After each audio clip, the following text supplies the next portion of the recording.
Hello students, कैसे हैं आप लोग। आज हम लोग रिवीजन क्लास में जो जेई का रिवीजन क्लास ले रहे थे उसमें सर्कल स्टार्ट करेंगे। ये काफ़ी ज़्यादा इंपॉर्टेंट टॉपिक है। स्ट्रेट लाइन तो हम लोग काफ़ी डिटेल में पढ़े थे, हालांकि हम बोले थे शॉर्टकट पढ़ाएंगे, लेकिन अच्छा है वहाँ से आपका 1 या 2 क्वेश्चन रह सकता है, तो ठीक से आप लोग रिवाइज कर लिए होंगे। बहुत सारे क्वेश्चन हम लोग कर लिए। और उसके बाद सबसे इंपॉर्टेंट टॉपिक सर्कल है कोऑर्डिनेट ज्योमेट्री का। पहले जब जेई में 30 क्वेश्चन आता था तब यहाँ से 2 क्वेश्चन रहता था हर साल, ठीक है। अब चूंकि क्वेश्चन का संख्या एक कम की मतलब 5 कम किया है, 25 क्वेश्चन आता है, तो हो सकता है कि सर्कल से 1 क्वेश्चन आए या हो सकता है 2 भी आए, ठीक है। ये काफ़ी इंपॉर्टेंट है। अगर 1 क्वेश्चन भी आएगा तो बाकी सर्कल का यूज हम लोगों का उधर कोनिक सेक्शन में मिक्स करता है क्वेश्चन के साथ, ठीक है। तो ये बहुत ही ज़्यादा इंपॉर्टेंट है, और एडवांस्ड के लिए तो और भी ज़्यादा इंपॉर्टेंट है, ठीक है। जो जेईई एडवांस्ड है उसके लिए और भी इंपॉर्टेंट है, इसलिए इसको आप लोग ठीक से समझना। काफ़ी डिटेल में हम लोग डिस्कस करेंगे सर्कल को, ठीक है। चलिए तो हम लोग स्टार्ट करते हैं circle.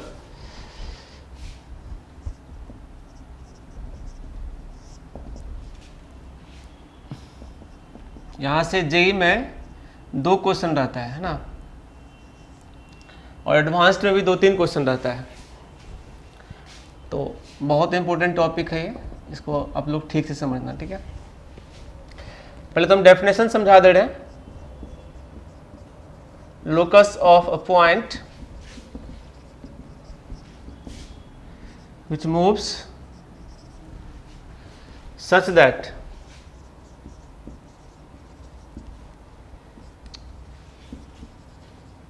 constant distance from a fixed point is called circle,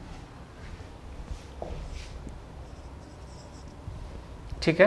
जिसमें कि जो फिक्स पॉइंट है वो आपका है सेंटर,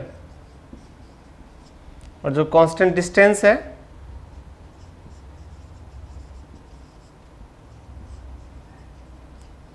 ये आपका रेडियस, ठीक है ना। अकॉर्डिंग टू डेफिनेशन एक फिक्स पॉइंट ले लेते हैं और चारों तरफ से पॉइंट मूव कर रहा है इसके कांस्टेंट डिस्टेंस बना करके। पर्टिकुलर मान लो ये डिस्टेंस a है और ये पॉइंट फिक्स जो है वो अल्फा कोमा बीटा है, ठीक है। ये पॉइंट मूवेबल पॉइंट है, कहीं भी जाएगा तो ये डिस्टेंस बराबर रहेगा मेंटेन, ठीक है। देख रहे हो, अकॉर्डिंग टू डेफिनेशन ये वेरिएबल पॉइंट को हम लोग ले लेते हैं h के।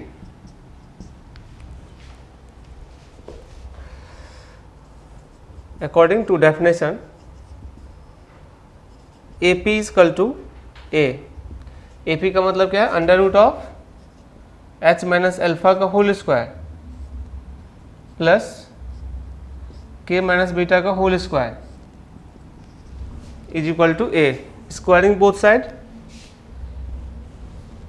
स्क्वायरिंग करोगे तो रूट खत्म हो जाएगा। h माइनस अल्फा का whole square plus k minus beta का whole square is equal to A square. लेकिन ये पर्टिकुलर रिलेशन है एच के में। अब इसको जनरलाइज जब करते हैं तो एच के जगह पे एक्स वाई रिप्लेस कर देते हैं, ठीक है। इसीलिए लोकस ऑफ पी एच के का लोकस होगा वो एक्स माइनस अल्फा का whole square plus y minus beta का whole square is equal to a square. यही सर्कल इक्वेशन है, ठीक है। यही है हमारा इक्वेशन ऑफ सर्कल, जहां पे इसका सेंटर क्या है, अल्फा बीटा। सेंटर है ए अल्फा कोमा बीटा और इसका रेडियस है ए, ठीक है। जो ये है ना कांस्टेंट, इसका स्क्वायर रूट होता है। तो सेंटर रेडियस हम यहां से भी निकाल सकते हैं। जैसे एग्जांपल के लिए अगर हमारा दिया हुआ रहेगा x माइनस 2 का whole square plus y minus 5 का whole square is equal to 16, तो इसका सेंटर क्या है बताओ, या y प्लस कर लेते हैं। इसका सेंटर होगा 2 कमा माइनस 5। इसको जीरो करते हैं, जीरो करने से x 2 देगा, इसको जीरो करने से y माइनस 5 देगा। और रेडियस कितना है इसका 16 का रूट यानी 4, है ना, बहुत इजी है। और एक एग्जांपल करवाते हैं, x प्लस 3 का whole square plus y square equal to 5। अब इसका सेंटर कितना है बताओ? Centre is -3, 0। इसको 0 करेंगे तो -3 देगा, y तो 0 है। और रेडियस कितना है? √5। ये तो बेसिक कॉन्सेप्ट है, कुछ अच्छा कॉन्सेप्ट हम डिस्कस करेंगे, है ना। रिलेशन नोट करो आप लोग।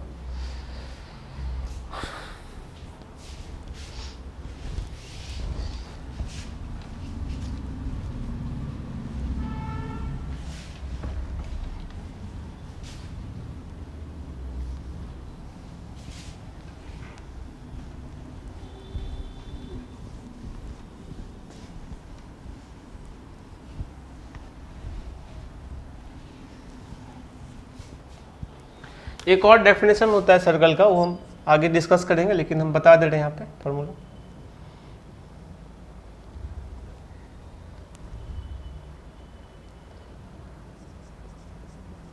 लोकस ऑफ अ पॉइंट, ये थोड़ा कम फेमस है बट यहाँ से क्वेश्चन कभी क्यों रहता है, विच moves such that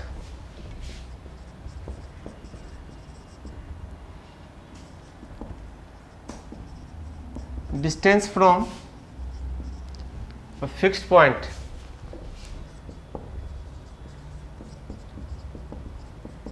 is k times of its distance from another point, another fixed point, ठीक है।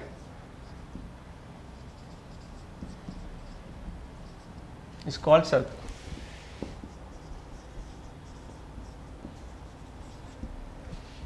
क्वेश्चन में कह रहा है, जैसे कि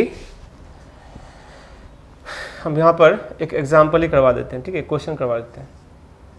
इफ a का कोऑर्डिनेट दिया हुआ है -1 2 एंड b का कोऑर्डिनेट दिया हुआ है 3, 1, ठीक है। फाइंड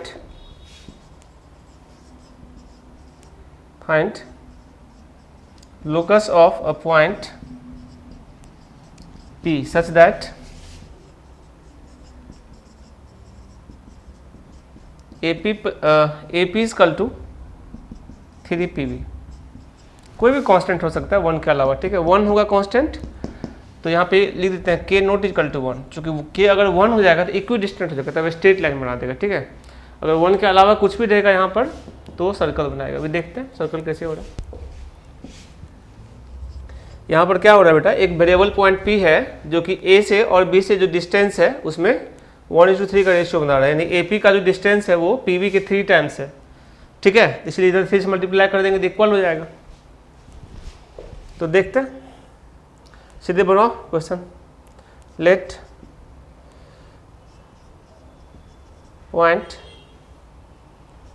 P B H के, ठीक है। पॉइंट P को H के मान लेते हैं, तो जाहिर सी बात है इसका जो कंडीशन लगाओगे तुम, AP इक्वल टू क्या है 3 इंटू PB, स्क्वायरिंग कर लोगे तो AP square 9 into PB square. Calculate करो, AP स्क्वायर निकालो। AP स्क्वायर दैट इज कितना, H प्लस 1 का होल स्क्वायर प्लस, ठीक है, क्या चाहिए, k माइनस 2 का whole square is equal to 9 into PB, किधर गया, P तो H के है, PB यानी H माइनस 3 का होल स्क्वायर प्लस 9 इंटू क्या चीज, k माइनस 1 का होल स्क्वायर। इसी को आगे अरेंज करो। implies दैट, देखो डायरेक्ट में calculate, 9h square minus h square कितना, 8h square, 9k square minus k square कितना, 8k स्क्वायर, ठीक है ना। और देखो तुम्हारा h वाला टर्म निकालो, ये कितना हो रहा है 6 × 9 54, 54h, इधर कितना है +2h, मतलब ये -54h और ये +2h, तो ये इधर जाएगा तो -56h, ये -18k और ये -4k उधर जाएगा तो -14k हो जाएगा। अब कॉन्स्टेंट्स पे चर्चा करते हैं। 9 × 9 81 + 9 81 + 9 90, ठीक है बेटा। इधर देखो 4 + 1 5, 90 में से 5 जाएगा तो कितना 85, ठीक है।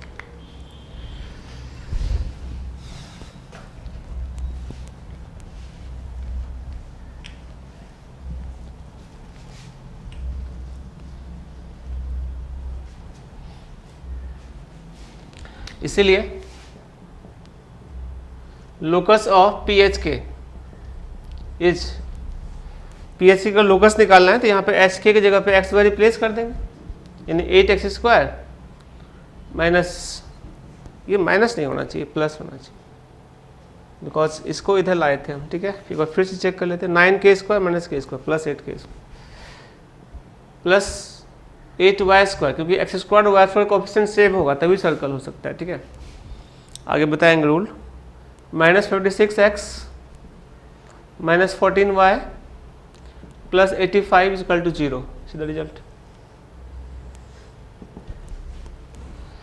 ठीक है। और ये सर्कल की इक्वेशन है, कैसे वो हम आगे बता रहे हैं, इक्वेशन ऑफ सर्कल, ठीक है। इसको कंप्लीटिंग स्क्वायर परफेक्ट स्क्वायर में कन्वर्ट करोगे तो तुम्हारा कुछ ऐसा होगा। अगर मान लो हम 8 से डिवाइड कर लें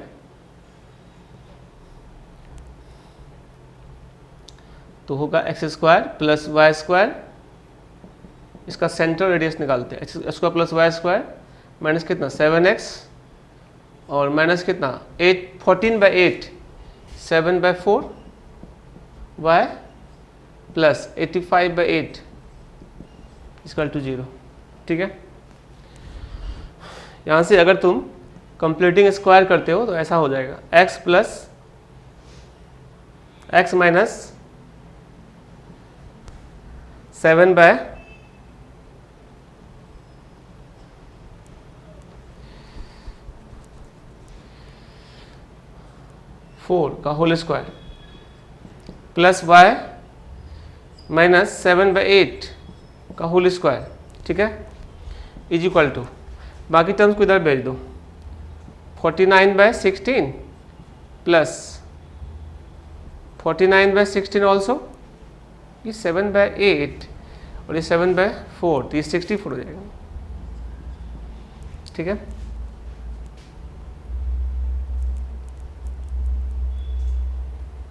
ठीक, और माइनस कितना 85/8, तो इसको देखो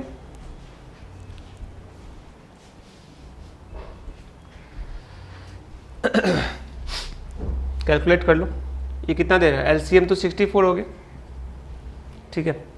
16 से दोगे तो 4, यानी 4 × 49 196 प्लस कितना 49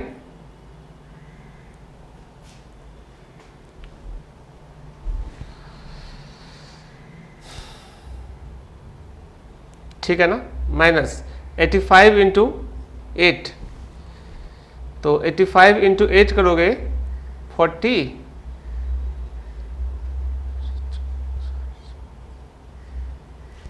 है ना 680,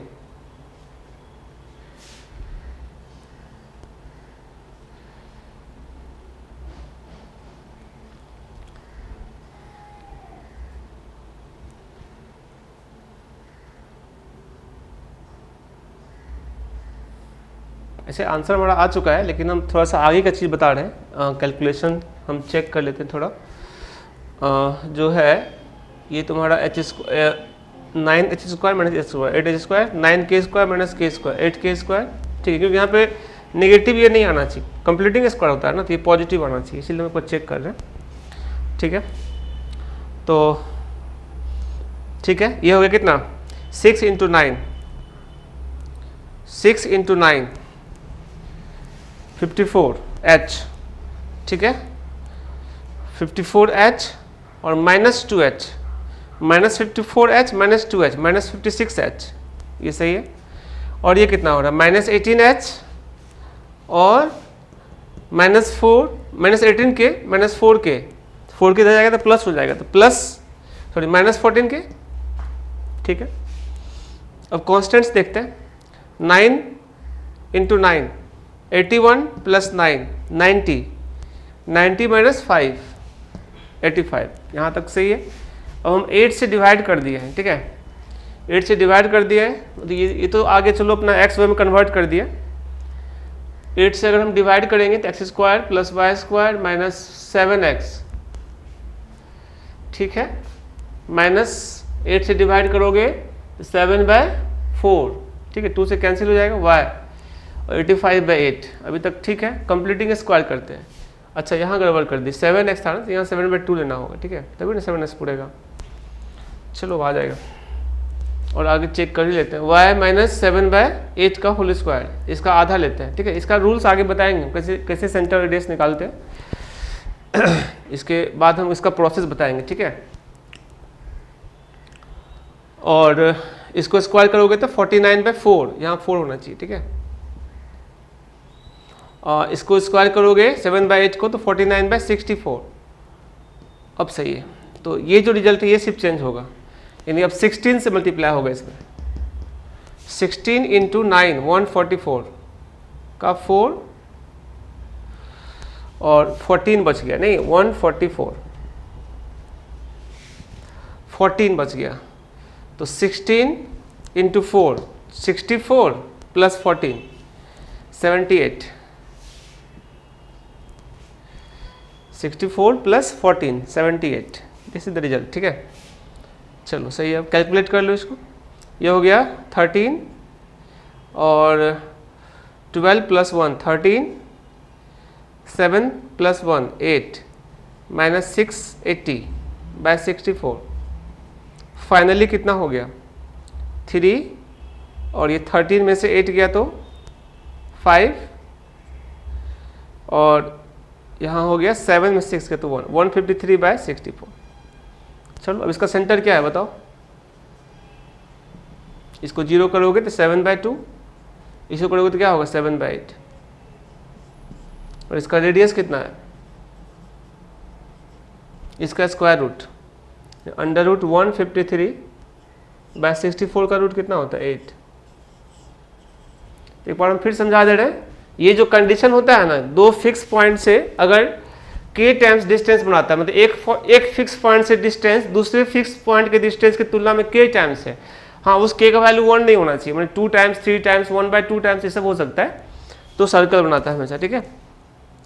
ये कंडीशन था, इसको लेकर के हम आगे बढ़े और बाद में एच के जगह पे एक्स वाई पुट कर देते हैं। तो ये सर यहीं तक हम लोग क्वेश्चन था, ये एक्स्ट्रा बात बता रहे थे, ठीक है। इस तरह के क्वेश्चन से सेंटर और रेडियस कैसे निकालते वो कॉन्सेप्ट था ये, ठीक है। हालांकि इसके बाद जो हम कॉन्सेप्ट बताएंगे उसमें ज़्यादा क्लियर होगा, तब फिर ये सब आसानी से समझ में आ जाएगा, ठीक है। नोट करो जल्दी।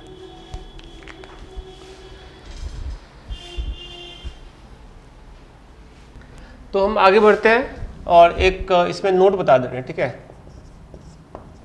देखो general equation of second degree क्या होता है, ax² plus 2hxy plus by² plus 2gx plus 2fy plus c equal to 0। ये बताए थे स्ट्रेट लाइन के अंदर, प्योर स्ट्रेट लाइन के अंदर नहीं, रिप्रेजेंट्स अ सर्कल। ये सर्कल को रिप्रेजेंट तभी करेगा जब a और b इक्वल होगा और साथ में h का वैल्यू 0 होगा, यानी कि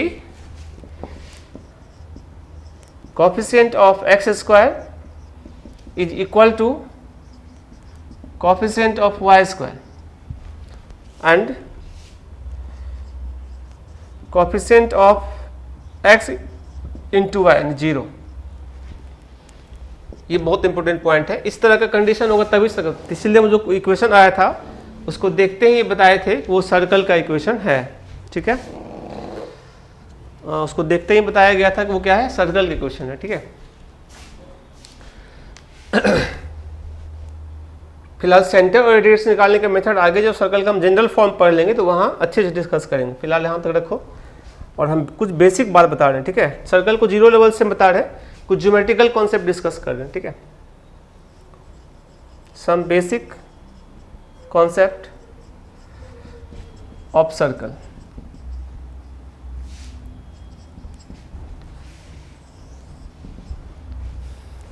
basic concept of circle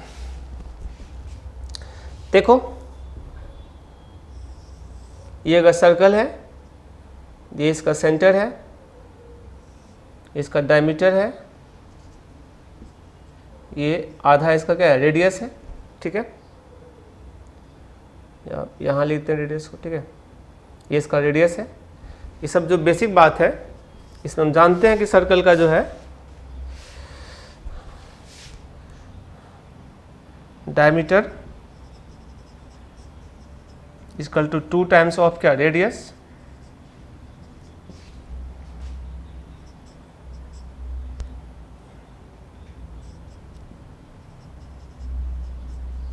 diameter passes through the center of the circle.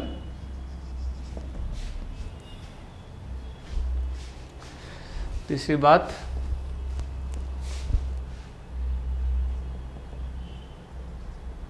diameter is the greatest chord.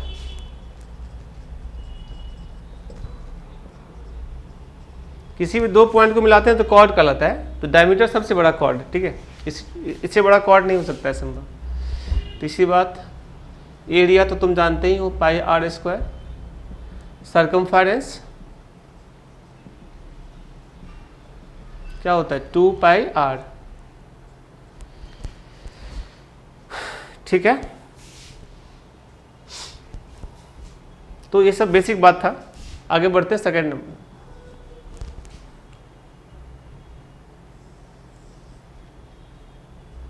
अगर दो पार्ट में सर्कल को बांट दे तो इसको कहते हैं मेजर पार्ट, इसको कहते हैं माइनर पार्ट। ठीक है, जो बड़ा जो जिस पार्ट में सेंटर लाई करेगा वो मेजर पार्ट होता है हमेशा। ठीक है, और जिस पार्ट में सेंटर लाई नहीं करेगा वो क्या होता है, माइनर पार्ट होता है सर्कल का।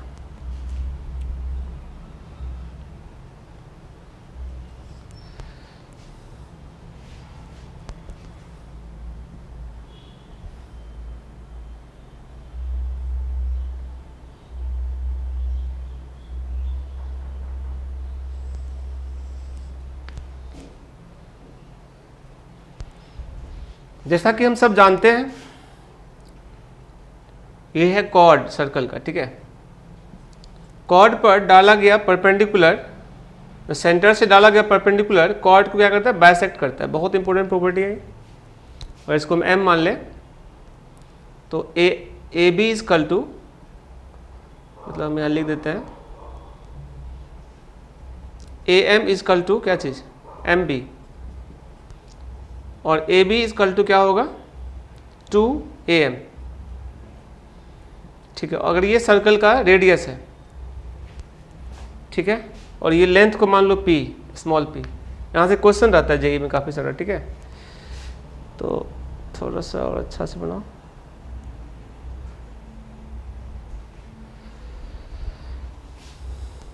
ठीक है, तो अगर हम लेंथ ऑफ कॉर्ड निकालना चाहें तो निकाल सकते हैं। इसको लिखो, बताते हैं इसके बारे में डिटेल में। ठीक है,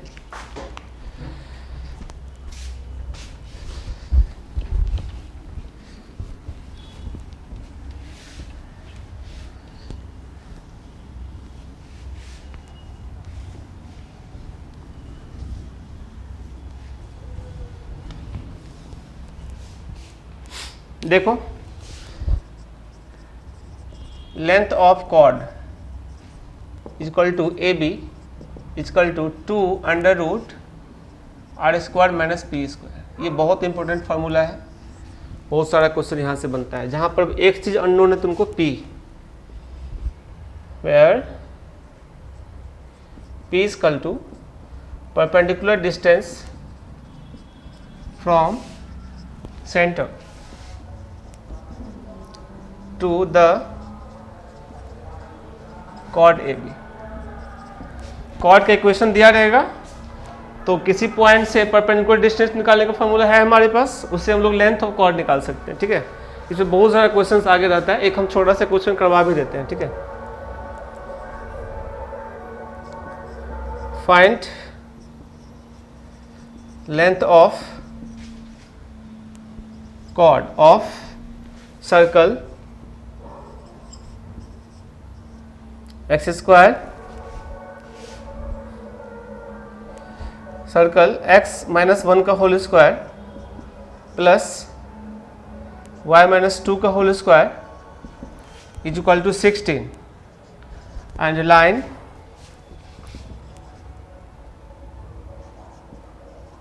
x minus 2y plus 1 is equal to 0। ठीक है, तो हम देखते हैं कि क्या कर सकते हैं। ठीक है, तो सबसे पहले हम क्या करेंगे, इसका सेंटर क्या है सर्कल का बताओ। अगर ये इंटरसेक्ट कर रहा होगा, ऐसा भी है कि इंटरसेक्ट नहीं भी कर सकता, वो सब आगे बताएंगे, चेक करने का रूल है। ठीक है,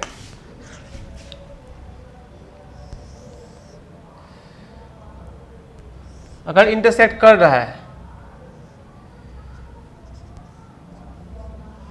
तो ये P निकल जाएगा और रेडियस तो पहले से मालूम है 4, नहीं इसका रेडियस पहले से मालूम है 4, बस P एक अननोन है, वो निकाल लेंगे तो काम चल जाएगा, ये फार्मूला यूज कर देंगे। ठीक है, कैसे हुआ तो समझ में आ गया ना, पाइथागोरस थ्योरम यूज किए। नहीं AM निकालेंगे तो AM इज इक्वल टू क्या होगा, under root R square minus P square, और 2AM is equal to AB है, इसलिए AB is equal to 2AM लिखे और AM का वैल्यू यहाँ लिख दिया। ठीक है, चलो तो देखते हैं, अगर हम यहाँ पे P निकाल लें, सेंटर का कोऑर्डिनेट तो मालूम ही है तुमको 1 और 2 है, नहीं P निकालो, परपेंडिकुलर डिस्टेंस लाइन से लिखो, ये लाइन का इक्वेशन दिया हुआ है यहाँ पर। ठीक है, कॉर्ड इक्वेशन दिया हुआ है, x minus 2y plus 1 equal to 0, डालो 1 minus 4 plus 1 by under root of कितना 1 प्लस 4 का मॉड, ये फॉर्मूला होता है ax1 plus by1 plus c by under root a square plus b square है ना। रिजल्ट कितना आ गया 2 बाय रूट 5। अब length of cord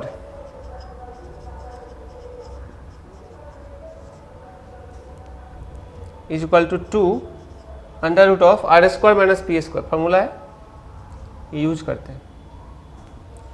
2 under root of R कितना है बेटा 4 यानी 16 माइनस P कितना निकाले 4 बाय 5, 2 बाय रूट 5 का स्क्वायर 4 बाय 5, ये कितना हो गया 80 माइनस 4, 2 अंडर रूट ऑफ 17, मतलब ये 80 माइनस 4 हो गया 76, रूट ही बनाने दो चलो 76 बाय 5, और यही तो इसका आंसर हो गया। ठीक है, लेंथ ऑफ कॉर्ड, अगर हम ये लाइन इंटरसेक्ट नहीं करता तो ऑलरेडी यहाँ पे R स्क्वायर का जो वैल्यू है ना वो P से कम आ जाता है, नहीं तो लेंथ है P वो उससे कम आ जाता, तो यहाँ ये रूट के अंदर निगेटिव आ जाता, तो फिर इसका मतलब वो लाइन सर्कल को इंटरसेक्ट नहीं कर रहा होगा, बाहर से निकल जाएगा, है ना। अब चूंकि क्वेश्चन दिया है तो इंटरसेक्ट कर ही रहा होगा तभी ना क्वेश्चन है, नहीं तो फिर क्वेश्चन क्यों होता। ठीक है,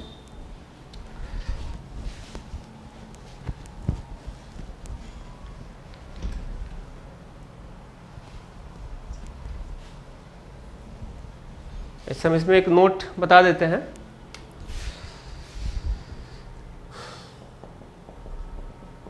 अगर जो इसको इस कंडीशन में P स्क्वायर या P लिखो ना खाली, P इक्वल टू R अगर होगा तब टेंजेंट होगा लाइन, नहीं अगर P का वैल्यू R से ज़्यादा होगा तब कॉर्ड होगा, और अगर P का वैल्यू R से कम होगा तब आउटसाइड लाइन लाई करेगा। ठीक है,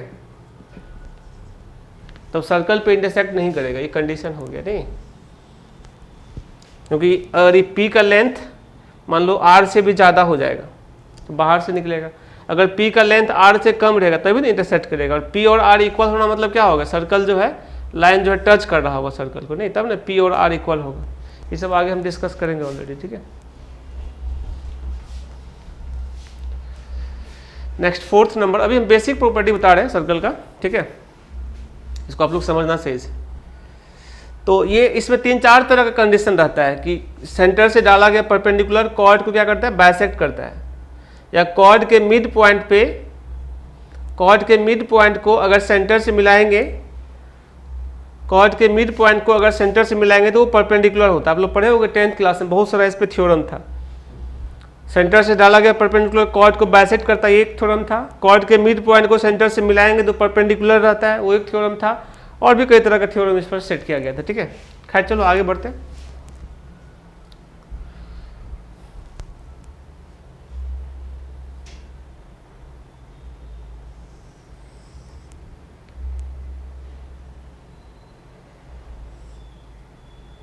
अगर सेम लेंथ का 2 कॉर्ड कहीं भी है,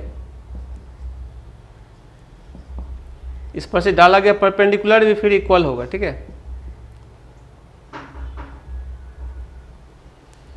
ठीक है। ये तो बाइसेक्ट होगा ही और ये भी इक्वल होगा, यानी कि अगर A B equal to C D है तो इसको m और इसको n मान लेते हैं, ठीक है। Then implies that C M is equal to also C N. Centre से डाला गया परपेंडिकुलर भी दोनों का इक्वल होगा, ठीक है, एक थ्योरम है। अगर अलग अलग लेंथ का रहेगा तब क्या होगा, उसमें एक इनइक्वालिटी क्रिएट होगा। देखो आगे बता रहे हैं, इसको नोट करो।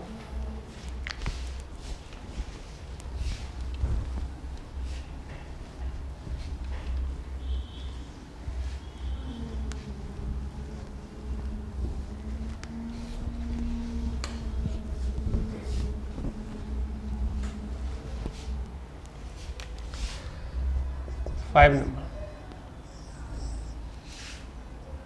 अगर मान लो एक कॉर्ड छोटा है और दूसरा बड़ा है, ये सेंटर है, ये ए बी है और ये सी डी है। अब देखो इस पर डाला गया परपेंडिकुलर जो है ज़्यादा होगा इससे, नहीं, ये एकदम बाइसेक्ट होना चाहिए, मिड पॉइंट को मिलाओगे अपने आप सेट हो जाएगा, ठीक है। देखो इससे डालोगे तो ये अपना अलग है लेंथ, इसको मान लेते हैं P1, इसको मान लेते हैं P2, इसको P2 मानते हैं,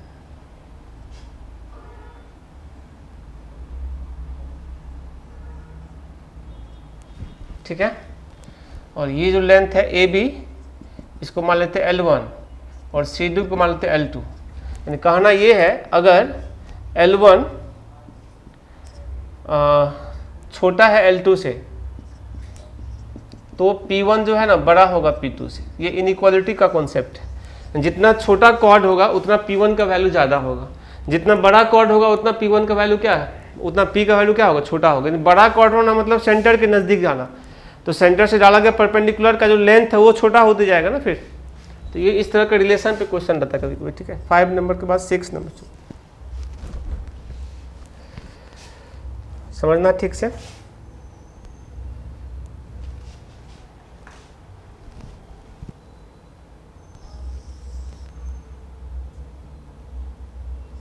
ये कॉर्ड है,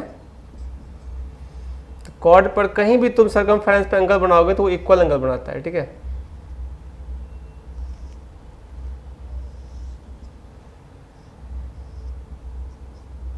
कहीं भी बनाओगे इक्वल एंगल बनाएगा।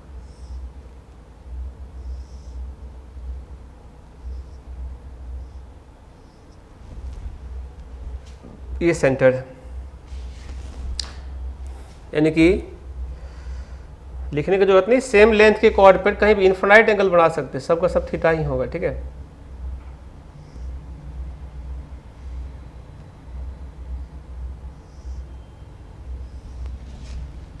ये भी थीटा होगा,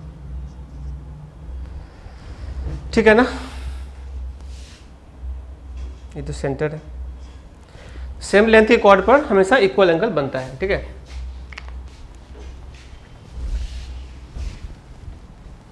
और यहाँ पर एक और बात ध्यान रखना, कॉर्ड यहाँ पर जो है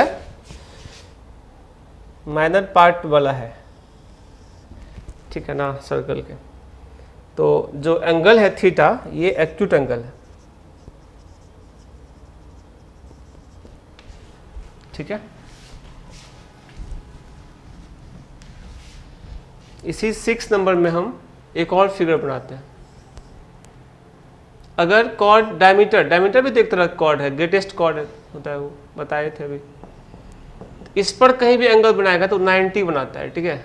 ये एंगल जो है 90 डिग्री होगा, कहीं भी बनाएगा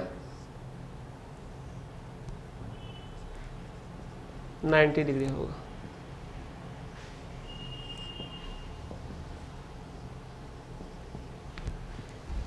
ये तो सेंटर है हमारा। डायमीटर बने वाला एंगल क्या होता है, 90 डिग्री होता है। वही अगर हम कॉर्ड को ले लेते हैं ऊपर और एंगल माइनर पार्ट में बनाते हैं, वो एंगल बनाया था मेजर पार्ट में, ठीक है, वो एक्यूट एंगल होता है। अगर माइनर पार्ट में बनाएंगे तब भी एंगल इक्वल होगा, लेकिन तब ये एंगल ज़्यादा होगा 90 से, ठीक है। इसको हम लोग ऑब्टूज एंगल बोलेंगे।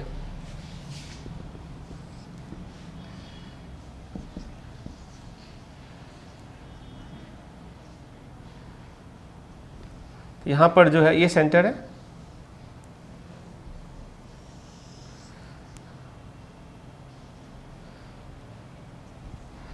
तो यहाँ पर बीटा है, ऑब्टूज एंगल है।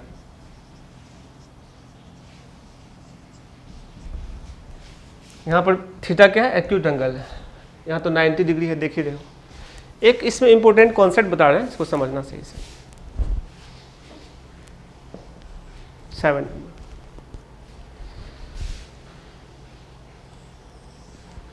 इस सब प्रॉपर्टी का काफ़ी ज़्यादा काम पड़ता है, ठीक है। ये है हमारा कॉर्ड और ये एंगल बना रहा है सर्कमफेरेंस पे, ठीक है, थीटा मान लो। और अगर यही सेंटर में बनाएगा तो डबल एंगल होता है, ये एंगल जो है 2 थीटा हो जाएगा। मतलब हम लोग पढ़े थे अंडर 10th क्लास में सब चीज़। Angle ACB equal to 2 times of angle APB, ठीक है।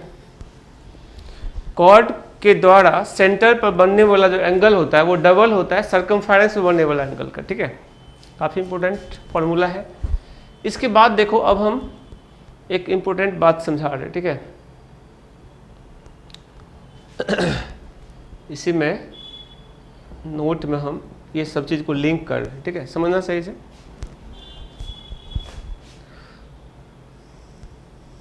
देखो हम इसमें लैंग्वेज सब नहीं लिख रहे हैं, बस जो चीज़ का काम पड़ता है ना क्वेश्चन में, ऑलरेडी अंडर 10th में पढ़ा हुआ है ये सब, वो सबको हम एक्सप्लेन कर दे रहे हैं ताकि क्वेश्चन के अंदर दिक्कत ना हो कहीं भी, ठीक है।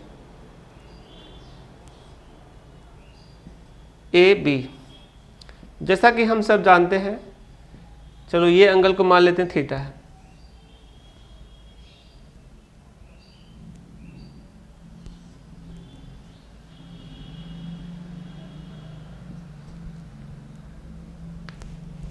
ये तो सेंटर है।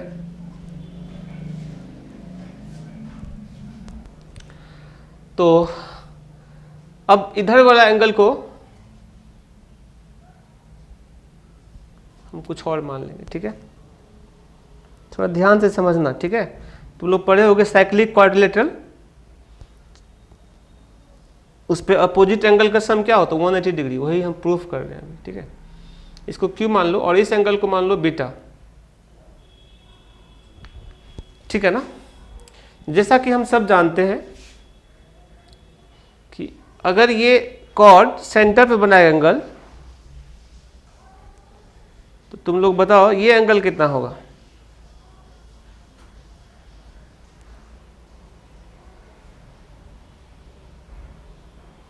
ये थीटा है तो ये 2 थीटा हो जाएगा, ठीक है ना। अब ये 2 थीटा है तो इधर वाला एंगल क्या होगा, इसको C मान लो। ये 2 थीटा है तो हमारा जो इधर वाला एंगल है ये, चूंकि ये एंगल बीटा है तो इसका डबल ये होगा, यानी 2 बीटा। अब देखो ये पूरा 360 डिग्री होता है नहीं, 2 थीटा प्लस 2 बीटा इसका तो कितना 360 डिग्री। और 2 से कैंसिल कर लोगे तो थीटा प्लस बीटा कितना हो जाएगा, प्रूफ हो गया है ना। ये अपोजिट एंगल है थीटा और बीटा, ये साइक्लिक क्वाड्रिलेटरल है, ए पी बी क्यू एक साइक्लिक क्वाड्रिलेटरल, इसके अपोजिट एंगल का सम हमेशा 180 डिग्री होता है, इसका प्रूफ हो गया है ना। और इसको याद भी रखना, एक बार फिर से रिकॉल कर दे रहे हैं। ये एक सर्कल है, ये कॉर्ड है, इस पर इधर से एंगल चूंकि मेजर पार्ट में है तो थीटा मान लिए, ये माइनर पार्ट में बीटा मान लिए, तो ये एक्यूट एंगल है, ये ऑब्ट्यूज एंगल है, और इन दोनों का सम 180 डिग्री प्रूफ किए हैं। कैसे देखो, अब ये थीटा है तो ये एंगल क्या होगा, 2 थीटा, डबल एंगल होता है। अब ये अगर बीटा है तो ये इधर से 2 बीटा बनाएगा, ठीक है, डबल बनाएगा, ठीक है ना। तो 2 बीटा होगा, तो 2 थीटा प्लस 2 बीटा कितना होगा, 360 डिग्री, क्योंकि ये पूरा एक रोटेशन लगा दिया नहीं। अब 360 है तो इसमें 2 से डिवाइड कर लोगे तो थीटा प्लस बीटा कितना होगा, 180 डिग्री। चलो आगे देखते हैं।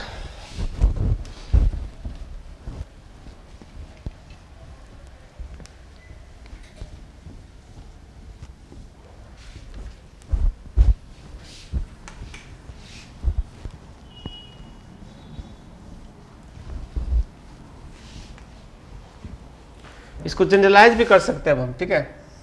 अब किसी सर्कल पर कोई भी क्वाड्रिलेटरल है, इसका नाम है साइक्लिक क्वाड्रिलेटरल, ठीक है।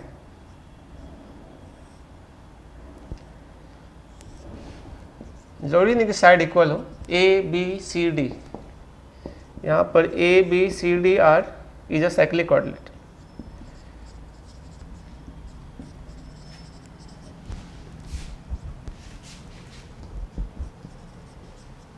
क्वाड्रिलेटरल, ठीक है।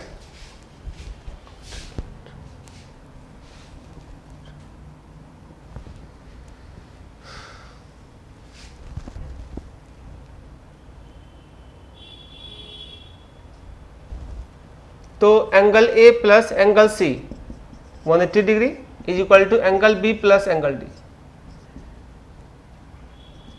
मतलब इन दोनों का सम 180 और इन दोनों का सम भी 180 डिग्री, ठीक है।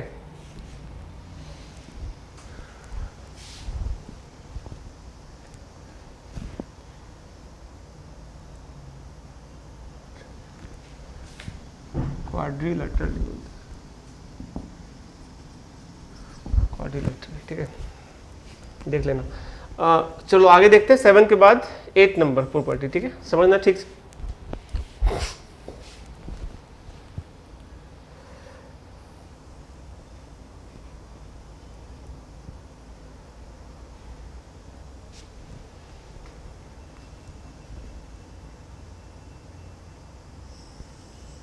कॉन्सेंट्रेट रहना।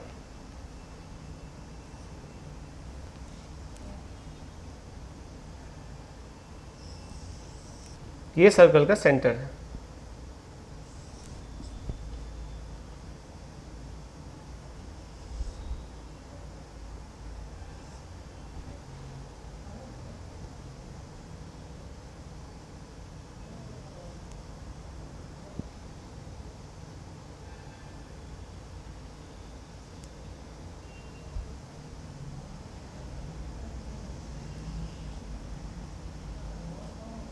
ठीक है ना।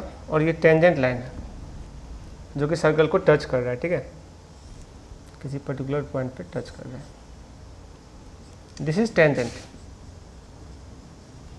ऐसा स्ट्रेट लाइन जो सर्कल को टच करता है उसको हम लोग टेंजेंट कहते हैं, ठीक है। और ये सेंटर है, और यहाँ पे अगर परपेंडिकुलर डालोगे, मान लो इसको P मान लेते हैं, इसको बोलते हैं पॉइंट ऑफ कॉन्टैक्ट। बहुत इंपॉर्टेंट कॉन्सेप्ट है, पॉइंट ऑफ कॉन्टैक्ट, ठीक है। ये तो रेडियस है, ठीक है। तो टेंजेंट जहां पे टच करता है उसको अगर सेंटर से मिलाएंगे तो परपेंडिकुलर होता है, ये इसका इंपॉर्टेंट कॉन्सेप्ट है, ठीक है। यानी CP, ये लाइन मान लो CP is perpendicular to line L, ठीक है, ये कॉन्सेप्ट है। और इसमें एक इंपॉर्टेंट बात लिख दे रहे हैं, कोई भी टेंजेंट का जो परपेंडिकुलर लाइन होता है उसको नॉर्मल कहते हैं हम, ठीक है। तो अब चूंकि ये क्या है, रेडियस, हम ये कह सकते हैं कि कोई भी रेडियस सर्कल का क्या होता है, नॉर्मल होता है। रेडियस इज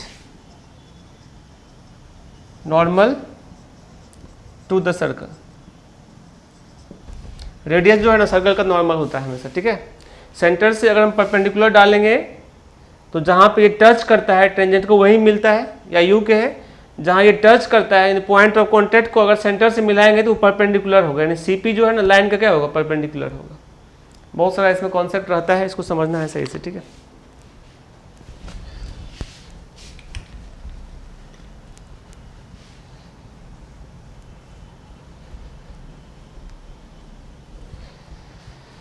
चलो आगे देखते हैं 9 नंबर।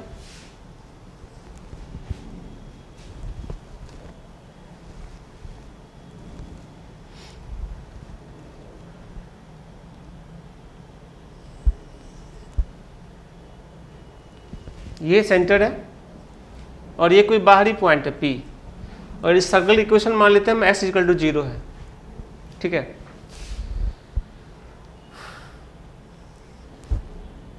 तो ये तुम्हारा है टेंजेंट्स, ठीक है, ये दोनों टेंजेंट्स है, ठीक है। ये गिवन पॉइंट है x1, y1। तो इन दोनों का कंबाइंड फॉर्म में जो नाम होगा उसका नाम पेयर ऑफ टेंजेंट होता है, A और B, इसको मान लो, ठीक है। तो देखो ध्यान से, ये इसको हम मिला देते हैं, यहाँ पे परपेंडिकुलर मिलता है, अभी बताए थे। तो इसको जब मिलाओगे तो ये बाइसेक्ट भी करता है आपस में, ठीक है। अगर इसको अल्फा मान लें और पूरे एंगल को थीटा मान लें तो हम ये कह सकते हैं ये रेडियस है और ये जो लेंथ होता है इसको लेंथ ऑफ टेंजेंट कहते हैं, √S1 कह सकते हैं। जैसे अगर ये s = 0 है ना तो x y की जगह पे x1 y1 पुट कर देंगे तो √S1 होगा। इस बात को हम भी डिस्कस कर दे रहे हैं, ठीक है, बहुत इंपॉर्टेंट पॉइंट है। लेंथ ऑफ टेंजेंट इज क्या है, PA और ये PB दोनों इक्वल होगा और ये वैल्यू होता है √S1, है ना, इंपॉर्टेंट फार्मूला है। जाहिर सी बात है कि पॉइंट बाहरी होगा तभी लेंथ ऑफ टेंजेंट बनेगा, यानी जाहिर सी बात है कि S1 हमेशा 0 से बड़ा होगा, नहीं तभी ना टेंजेंट बन सकता है। अगर S1 0 हो जाएगा तो पॉइंट सर्कल पे लाई करेगा, तब तो टेंजेंट टच करेगा, है ना, तो लेंथ क्या निकलेगा उसका। पॉइंट अगर सर्कल से बाहर होगा तभी लेंथ कुछ ना कुछ बनेगा, ठीक है। और पॉइंट सर्कल से बाहर होने के लिए S1 का वैल्यू जो है ना 0 से बड़ा होना चाहिए, ठीक है। यह हम इसको स्पष्ट लिख दे रहे हैं, if S1 is greater than 0 then point P lies outside the circle, ठीक है। ये तो गया length of tangent.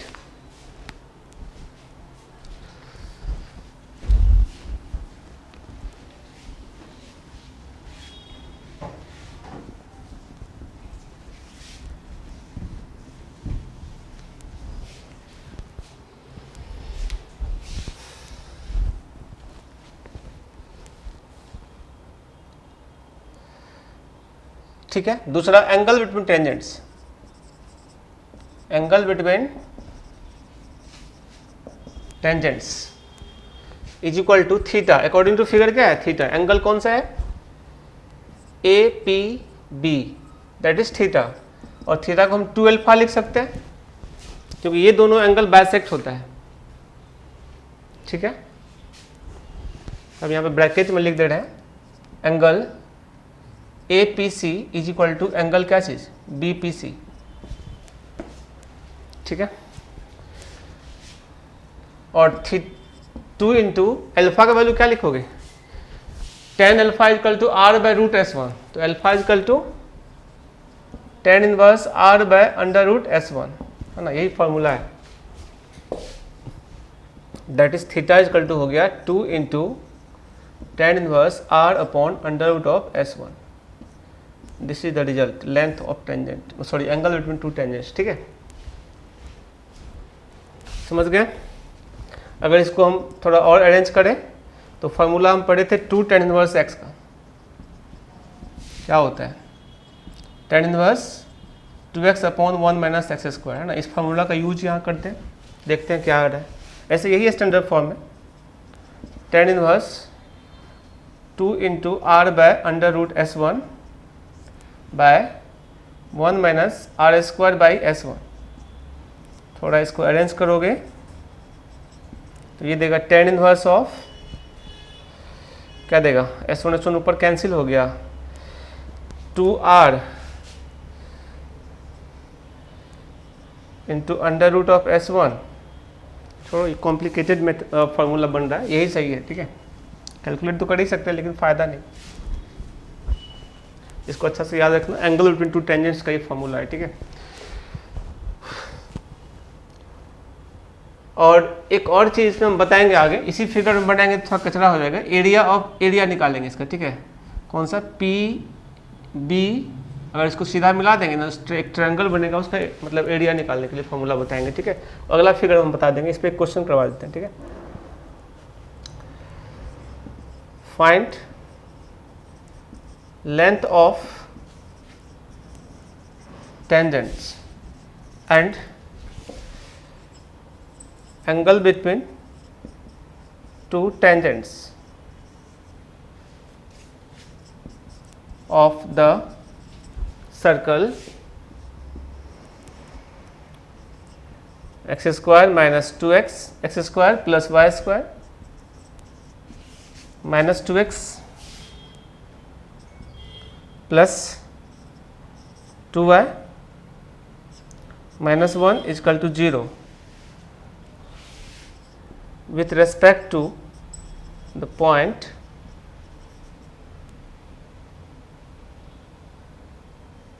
Three five point के रेस्पेक्ट में हम लोगों को ये करना है, ठीक है। तो देखने वाली बात ये होगी 3,5 इसका बाहरी पॉइंट होना चाहिए, ठीक है। सेटिस्फाई करवा के हम देख लेते हैं, ऐसे भी तुम लोग S1 निकालना ही है।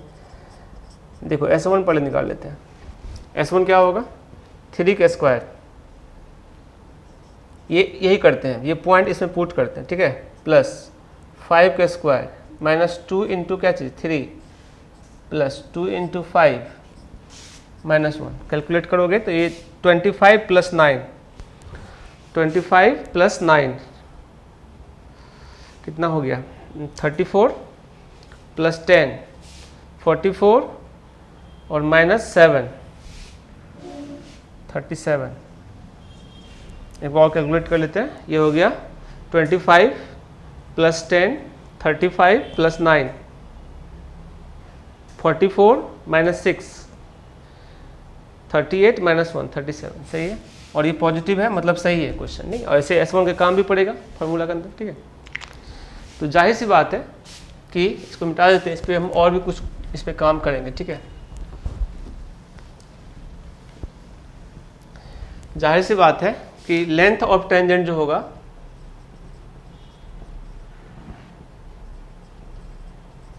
Is equal to under root S1 formula है, अंडर रूट 37, ये इसका आंसर होगा। और अब तो एंगल भी निकल जाएगा, इसका रेडियस निकाल दो पहले। अब रेडियस निकालने के लिए डायरेक्ट फार्मूला होता है, बता देते हैं, इसे कंप्लीटिंग स्क्वायर करके बना सकते हो।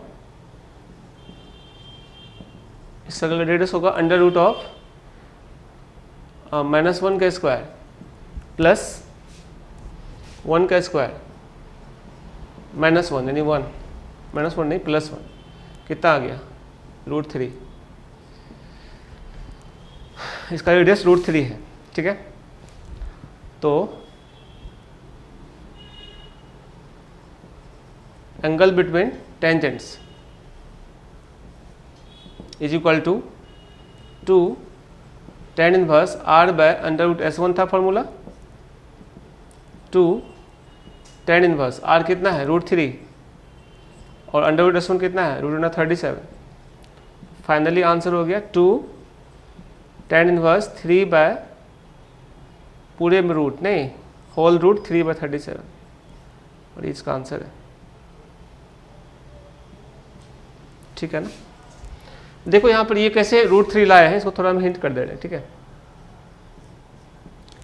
बाकी tan इनवर्स कैसे लिखें वो तो समझ में आ गया होगा, हम बताए थे फिगर में, एक बार फिर से समझा दे रहे। ये पॉइंट था, ये इस परपेंडिकुलर होता है, ठीक है, इसको मिलाओगे तो ये एंगल अगर अल्फा है, ये R है, तो ये √S1 है, यहाँ से निकालोगे tan अल्फा तो क्या होगा R बाय √S1 होगा ना, तो यहीं से अल्फा निकालेंगे तो क्या होगा tan inverse R by under root S1, ठीक है, इसीलिए लिखे थे यहाँ पर, ठीक है। और चूंकि थीटा निकालना था तो इधर भी है अल्फा तो 2 अल्फा हो गया, ठीक है। और ये रेडियस कैसे लाए हैं इसको देखो, इसको कंप्लीटिंग स्क्वायर कर लो, किधर गया सर्कल, वो है x माइनस 1 का whole square plus y plus 1 का whole square is equal to 1 plus 1 plus 1 3। तो जाहिर सी बात है इसका सेंटर क्या हो गया, सेंटर का तो काम नहीं है यहाँ पर, 1 माइनस 1 और इसका रेडियस कितना हो गया √3। तो ये रेडियस निकालने का फॉर्मूला है जो कि आगे हम डिस्कस करेंगे ऑलरेडी, ठीक है। जनरल फॉर्म में बताएंगे नहीं इक्वेशन सर्कल, तो g square plus f square minus c formula होता है, इसका डिस्कस करेंगे, ठीक है। नोट करो जल्दी से।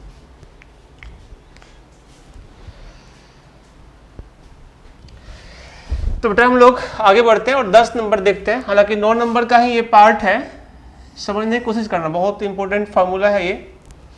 ऐसे कोई पॉइंट है P,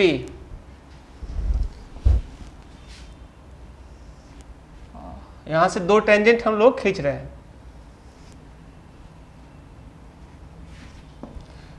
और ये A और B पर मिल रहा है, इसको मिला दिए हैं, AB को मिला दिए हैं, बाकी इसको भी मिला सकते तो परपेंडिकुलर हो तो जानते ही हो तुम लोग, ठीक है। रेडियस है ये और ये √S1 होता है। तो ये जो ट्रायंगल बना ना, इसका एरिया हम निकाल रहे हैं, ठीक है।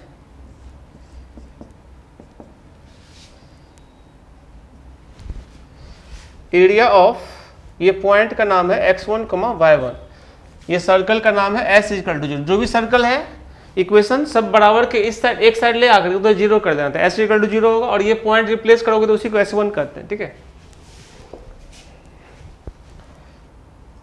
Area of triangle PAB is equal to r into S1 के power 3/2 divided by S1 plus R square, ये इसका फॉर्मूला होता है, ठीक है। ये कैसे आता है इसको हम समझा दे रहे हैं, ठीक है, ध्यान देना।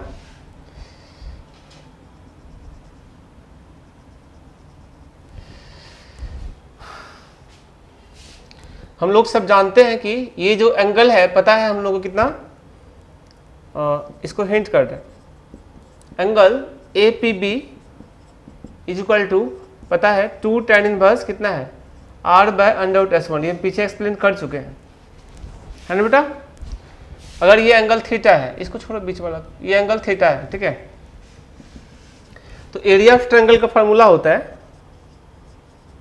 एरिया ऑफ ट्रायंगल ABC नहीं PAB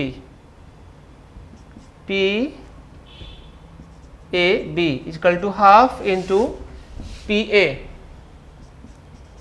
इंटू PB इंटू उसके बीच का एंगल। ये फार्मूला है, ट्रिगोनोमेट्री में पढ़ना है, आगे बताएंगे ट्रिगोनोमेट्री में ये फार्मूला होता है, ठीक है। हाफ AB साइन C करके, ठीक है। जैसे मैं यहाँ हिंट कर दे रहे फार्मूला को, अगर ये ट्रायंगल है ना बेटा, A B और C है, ठीक है, ये साइड A होता है, ये B होता है, ये C होता है, तो area equal to half into क्या चीज AB लेंगे, इसके बीच का एंगल का sine AB sine C, half BC लेंगे साइन A और हाफ CA लेंगे साइन B। ये सब स्मॉल ABC से साइड को इंडिकेट करते हैं, ठीक है। एरिया ऑफ ट्रायंगल का फॉर्मूला है, फिर तुम निकाल भी सकते हो बहुत आसानी से। जैसे ये हाइट है ना, तो हाइट को अगर साइन B यूज करेंगे, यहाँ से साइन B यूज करेंगे तो h/c, h इक्वल टू क्या होगा C sine B। Area of triangle क्या होता है, half into base into height, तो half into A into C sine B, तो हाफ AC साइन B है ना, उस तरह से हम निकाल सकते हैं, ठीक है। खैर चलो, ये फेमस फॉर्मूला है, याद रखना होगा आगे के लिए, ठीक है।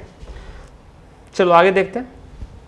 अब यहाँ से देखो, थीटा तो निकाल चुके हैं, हाफ इंटू PA कितना है √S1, PB कितना है √S1 ऑल्सो, और साइन थीटा, तो साइन क्या करोगे, थीटा की जगह पे 2 tan इनवर्स r/√S1, ठीक है। और साइन 2 थीटा का फॉर्मूला tan के फॉर्म में हम कन्वर्ट करना जानते हैं, ये फॉर्मूला जानते हैं ट्रिगोनोमेट्री में, sine 2 theta equal to 2 tan theta by 1 plus tan square theta, ये फॉर्मूला होता है, ये यूज करते हैं यहाँ पे, ये तो हो गया तुम्हारा क्या S1 S1 root S one क्या हो गया S1 बाय कितना 2 S1 by 2 into 2 tan R by under root S1 2 tan R by under root S1 ठीक है।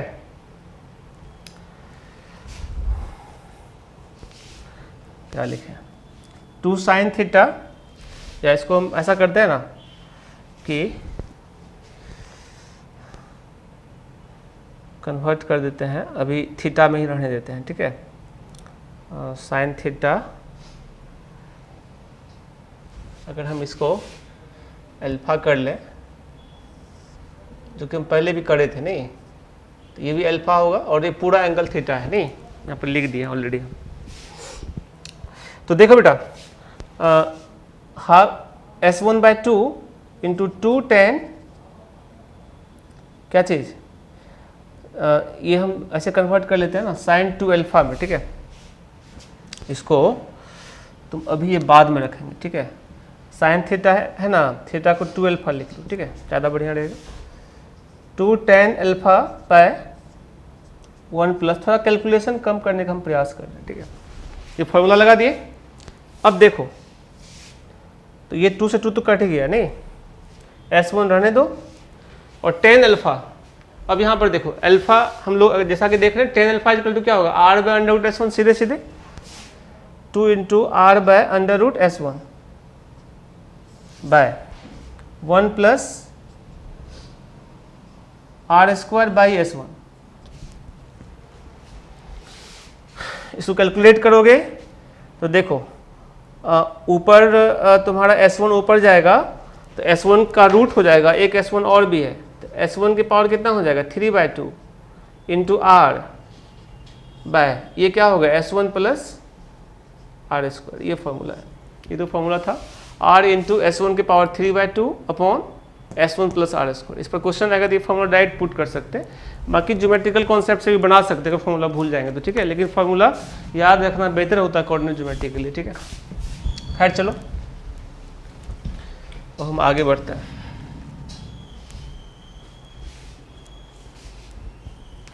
समझ में आ गया ना, एक और समझाते हैं। जो एंगल है ये टू थीटा मतलब ये थीटा है, इसको लोग 2 अल्फा लिख सकते हैं थीटा को ठीक है। फिगर में यहाँ दिख रहा है अल्फा और अल्फा ठीक है। और अगर हम एरिया ऑफ ट्रायंगल लिखेंगे बताए थे कैसे होता है, half PA PB sine theta half under root S1 क्योंकि ये अंडर रूट S1 है और ये भी अंडर रूट क्या है S1 इंटू साइन 2 अल्फा, और साइन 2 अल्फा को 10 के फॉर्म में लिख दिया और 10 अल्फा का वैल्यू निकाल दिया यहाँ से ठीक है। 10 अल्फा इक्वल टू क्या हो गया R by under root S1, ये तो दिख ही रहा फिगर में नहीं, P बाय H होता है ना, P बाय B होता है। चलो ठीक है 11 नंबर देखते हैं। कॉन्सेंट्रेट रहना बहुत इंपॉर्टेंट है ये भी। अगर यहाँ पे कोई पॉइंट है ठीक है,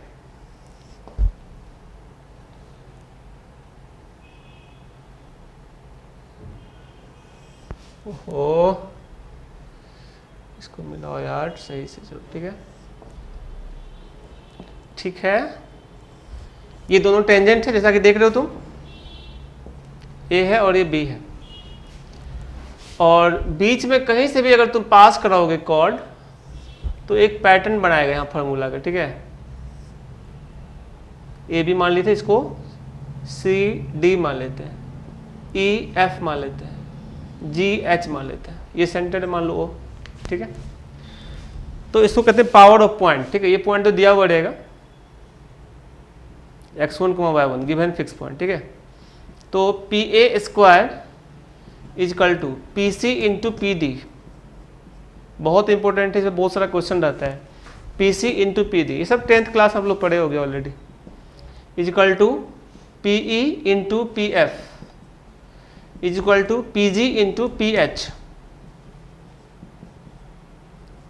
है ना, एंड सो ऑन, बहुत सारा होगा। लास्ट में फिर PB के स्क्वायर भी होगा।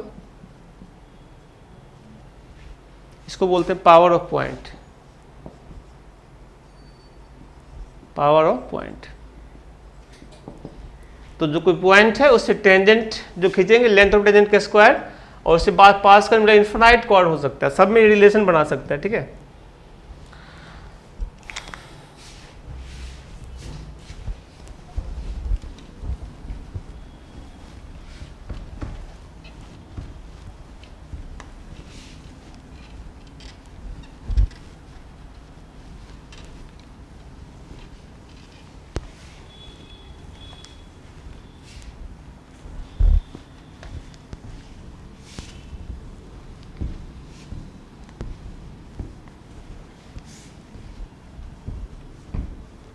ठीक है बुआ, 11 के बाद 12 नंबर चलते हैं। यही सबसे मेन क्वेश्चन फंसता है। देखो फार्मूला तो सब जानता है सर्कल में, ठीक है, लेकिन क्वेश्चन के अंदर अगर concept property of circle use होगा ना तो क्वेश्चन अक्सर फंसता है। और आईआईटी में 90% चांस होता है कि प्रॉपर्टी इन्वॉल्व करता है क्वेश्चन के अंदर, ठीक है, इसलिए प्रॉपर्टी को अच्छा से हम समझा दे रहे हैं। देखो प्रॉपर्टी और है, ये तुम्हारा टेंजेंट है और ये कोई कॉर्ड है पी ए, ठीक है। ये जो एंगल बना रहा है टेंजेंट के साथ अल्फा, तो इधर से ये कॉर्ड सर्कमफेरेंस के साथ जो एंगल बनाएगा ना वो होगा अल्फा। तो कॉर्ड तो सब जगह बराबर एंगल बनाता है, यहाँ भी ले सकते हैं चाहे, तो ये भी होगा अल्फा, ठीक है।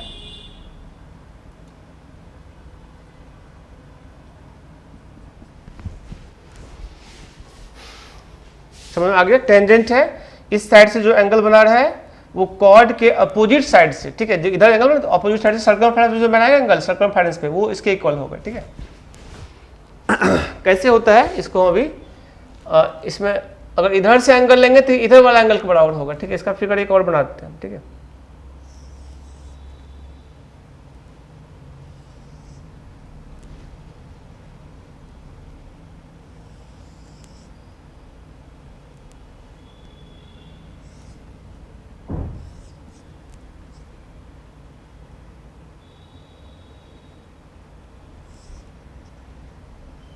देखो इस बार हम इधर वाला एंगल लेते हैं, मान लो इसको बीटा ले लेते हैं। तो ये जो कॉर्ड है अब ये इधर से एंगल बना रहा है, ठीक है, तो ये एंगल भी बीटा ही होगा, समझ गया। अगर कोई भी कॉर्ड है इधर से जो एंगल बनाएगा वो अपोजिट तरफ से एंगल के बराबर होता है। ये तो सेंटर है सर्कल का, ये भी यहाँ सेंटर है, ठीक है, इस बात को ध्यान रखना, ठीक है। अब जो बताने जा रहे हैं प्रॉपर्टी वो बहुत ही ज़्यादा इंपॉर्टेंट होगा, उसको आप लोग बढ़िया से समझना, ठीक है। उसका काफ़ी ज़्यादा यूज आगे पड़ेगा, ठीक है, क्वेश्चन वगैरह। देखो थ्योरी बहुत ज़्यादा नहीं है इसमें, ठीक है, बस प्रॉपर्टी को सही से संभाल लोगे और बहुत ईजी टॉपिक है ये। एक बार बढ़िया से पढ़ लोगे तो 100% क्वेश्चन बनेगा इसका जेई का, ठीक है। तो 2 लेक्चर 3 लेक्चर में हम कंप्लीट करने की कोशिश करेंगे। स्ट्रेट लाइन में बोले थे तो 2-3 लेक्चर में कंप्लीट करेंगे, लेकिन लंबा हुआ था 6 लेक्चर, इसीलिए हुआ था क्योंकि उसमें पॉइंट चैप्टर भी लास्ट में बताने लगे थे, ठीक है। तो यानी कि कोऑर्डिनेट ज्योमेट्री का सारा कॉन्सेप्ट हम स्ट्रेट लाइन के अंदर बता दिए हैं। तो अगर एक बार अच्छा से रिवाइज कर लोगे तो आपको पॉइंट चैप्टर भी और स्ट्रेट लाइन दोनों कंप्लीट हो जाएगा, ठीक है। जो भी अच्छा क्वेश्चन था क्वेश्चंस भी कर दिए।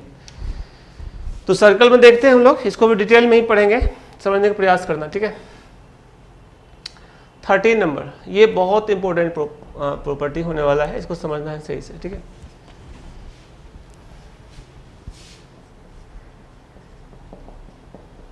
पोजीशन ऑफ 2 सर्कल्स, 2 सर्कल के बीच पोजीशन क्या होगा, कैसे पता करेंगे वो डिस्कस कर रहे हैं, ठीक है। पोजीशन ऑफ 2 सर्कल्स,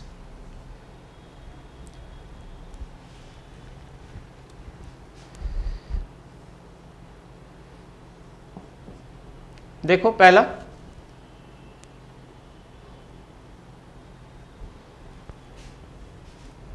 इस तरह का पोजीशन है, 2 अलग अलग सर्कल है, ये S1 है और ये S2, ठीक है। इसका सेंटर C1 है, इसका सेंटर C2 है,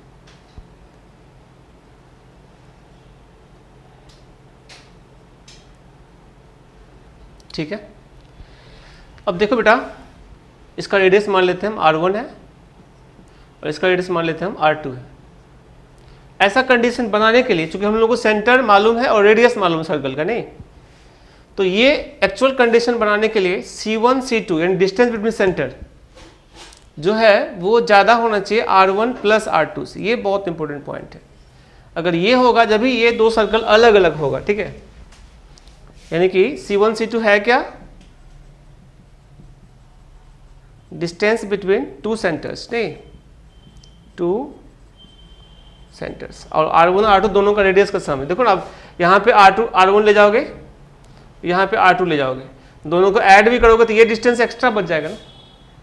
इसीलिए जो सेंटर के बीच का डिस्टेंस है वो R1 प्लस R2 से ज़्यादा होगा, जिसमें तो इसका मतलब है कि दोनों सर्कल अलग अलग होगा, ठीक है, ये ध्यान रखना। और यहाँ पे अगर हम टेंजेंट खींचेंगे, कॉमन टेंजेंट, तो 4 टेंजेंट कॉमन होगा इसका, ठीक है। देखो कैसे, एकदम अच्छा से समझना, ये सबसे ज़्यादा इंपॉर्टेंट पोर्शन है, ठीक है। देखो बुआ, एक टेंजेंट यहाँ पे होगा जो इसका कॉमन है, एक टेंजेंट यहाँ पे होगा जो इसका कॉमन है,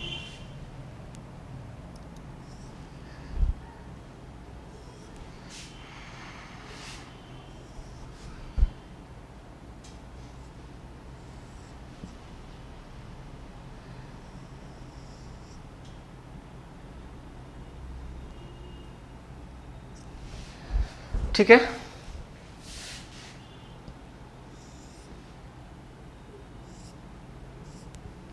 चलो, एक टेंजेंट इधर से भी होगा कॉमन,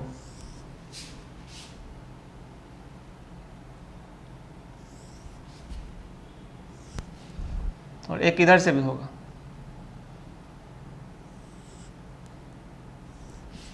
कितना टेंजेंट कॉमन हुआ? 4। इस बात को लिख देते हैं, number of common tangent.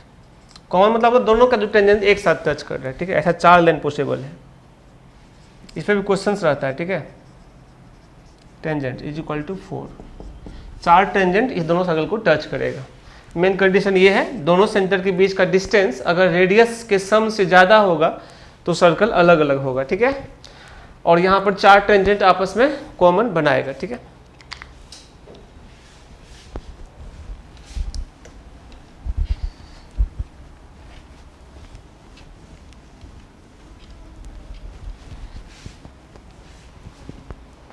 Next B number,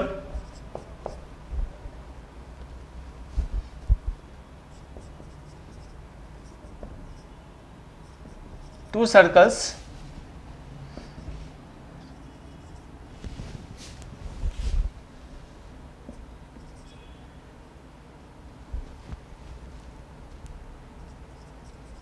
touches externally,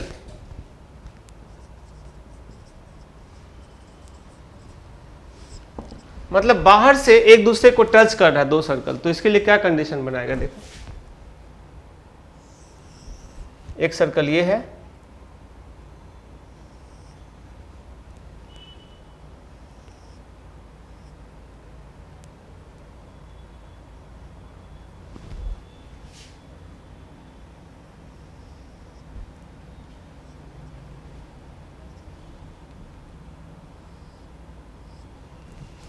और एक सर्कल दूसरा है, ठीक है। कोई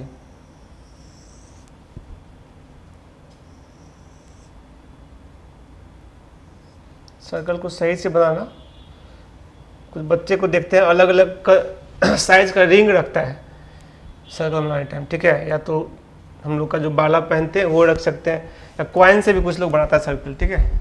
खैर हाथ से ही बनाने का प्रयास करो, लेकिन ठीक है, जो बच्चे करते हैं वो बता दिया आप लोग। ये S1 है और ये S2 नाम है इसका, है ना। ये S1 सर्कल है, ये S2 सर्कल है। बाहर से एक दूसरे को ये टच कर रहा है, तो इसका सेंटर है C1 और इसका सेंटर है C2, ठीक है। इसका रेडियस है R1 और इसका रेडियस है R2। तो यहां पर देखो बेटा क्या होगा, C1 C2 अगर मिलाओगे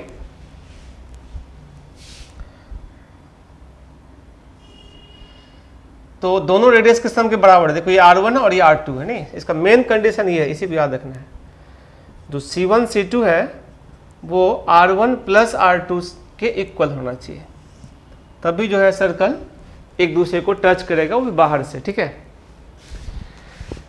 दूसरा, इसमें नंबर ऑफ कॉमन टेंजेंट कितना है, ये पॉइंट ऑफ टचिंग कहलाता है, ठीक है। इसका कोऑर्डिनेट भी बताएंगे, ठीक है। या लिख ही देते हैं, C1P is to PC2 is equal to R1 is to R2। यहाँ से हम पॉइंट P फाइंड आउट कर सकते हैं। C1 C2 तो मालूम है ना, सेंटर जो सर्कल का वो मालूम रहता है, ठीक है। और ये रेडियस है R1 और ये क्या है R2। इसको R1 is to R2 में एक्सटर्नली डिवाइड कर रहे हैं, ठीक है। यानी P divides the line segment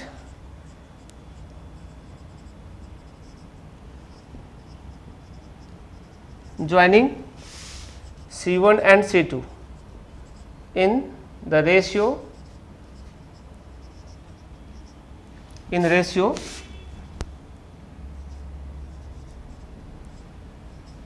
R1:R2 externally, नहीं इंटरनली, इंटरनली। ठीक है बेटा, तो यहां से हम लोग पॉइंट P निकाल सकते हैं। नहीं, पॉइंट P को हम लोग कहते हैं पॉइंट ऑफ टचिंग, जहां पे टच कर रहा है ये हम लोग यहां से फाइंड आउट कर सकते हैं। ठीक है, इस कॉन्सेप्ट से इसको ध्यान रखना है सही से। ठीक है, जो पढ़े थे हम लोग सेक्शन फार्मूला ना इंटरनल डिवीजन का, उससे निकल जाएगा। चलो आगे देखते हैं।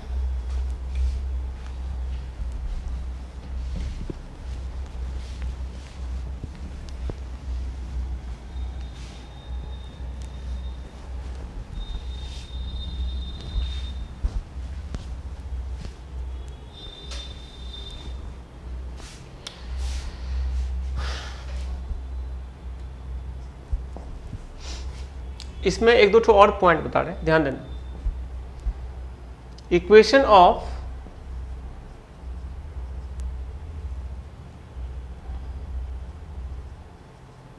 कॉमन टेंजेंट्स, पहले तो हम नंबर ऑफ कॉमन टेंजेंट देख लें कितना हो रहा है, उसके बाद ये पॉइंट बताएंगे।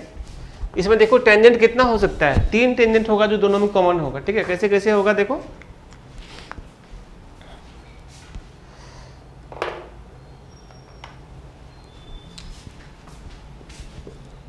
देखो बुआ, एक टेंजेंट ये है जो दोनों का कॉमन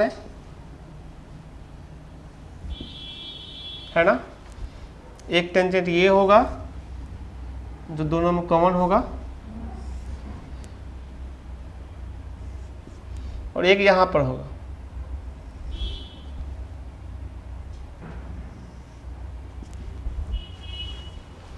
तीन टेंजेंट कॉमन है। इस टेंजेंट का नाम होता है common tangent at point of contact. ठीक है, जहां पे टच किया सर्कल उस पर अगर टेंजेंट होगा उसका नाम होता है common tangent at point of contact. ठीक है, तो देखो here number of common tangents, number of common tangents is equal to 3। Common tangent का संख्या जो है ना वो 3 होगा। और एक इंपॉर्टेंट बात बता रहे हैं, equation of common tangents at point of contact is, ये बहुत इंपॉर्टेंट पॉइंट है, S1 minus S2 is equal to, दोनों सर्कल को ना माइनस कर दो बस। दोनों अगर एक दूसरे को टच कर रहा है तो point of tangent at their common tangent. ठीक है, at equation of common tangent at point of contact. ठीक है, S1 माइनस S, लेकिन ये फॉर्मूला लिखने से पहले ये देख लेना, coefficient of x square and y square of both circles, है ना, शुड बी सेम। दोनों सर्कल का x square y square coefficient पहले सेम कर लेना, तब सब्ट्रैक्ट करना, क्योंकि ये एक स्ट्रेट लाइन इक्वेशन है। किसका इक्वेशन है? स्ट्रेट लाइन का। अगर एक्स स्क्वायर वाई स्क्वायर कटेगा नहीं तो क्या बनेगा? स्ट्रेट लाइन कटना चाहिए, एक्स स्क्वायर वाई स्क्वायर नहीं तो कटेगा कब? जब दोनों का कोएफिशिएंट इक्वल रखोगे। नहीं तो सबसे पहले हम इक्वल कैसे करेंगे? तो डिवाइड कर देंगे, मतलब कोएफिशिएंट फ्री कर देंगे। ऐसे भी x square y square coefficient क्या होता है? सेम होता है। तो उस क्वांटिटी से अगर हम दोनों साइड डिवाइड करेंगे तो ऑलरेडी हमारा हो जाएगा मतलब क्या, x square y square coefficient same हो जाएगा, मतलब 1 1 हो जाएगा। अब तब सब्ट्रैक्ट करेंगे तो x square y square cancel हो जाएगा और लीनियर इक्वेशन क्रिएट होगा, वही इसका रिजल्ट होगा। ठीक है, ध्यान रखना है इसको, एग्जाम्पल आगे आएगा तो हम लोग करेंगे। ठीक है, नेक्स्ट पॉइंट सी नंबर, अगर दो सर्कल इंटरसेक्ट करता है, to circles intersect each other, ठीक है, intersect at two distinct points. मतलब दो सर्कल जो है ना आपस में इंटरसेक्ट दो जगह करेगा, तो इसके लिए क्या कंडीशन होगा ये हम अभी देखते हैं, ठीक है।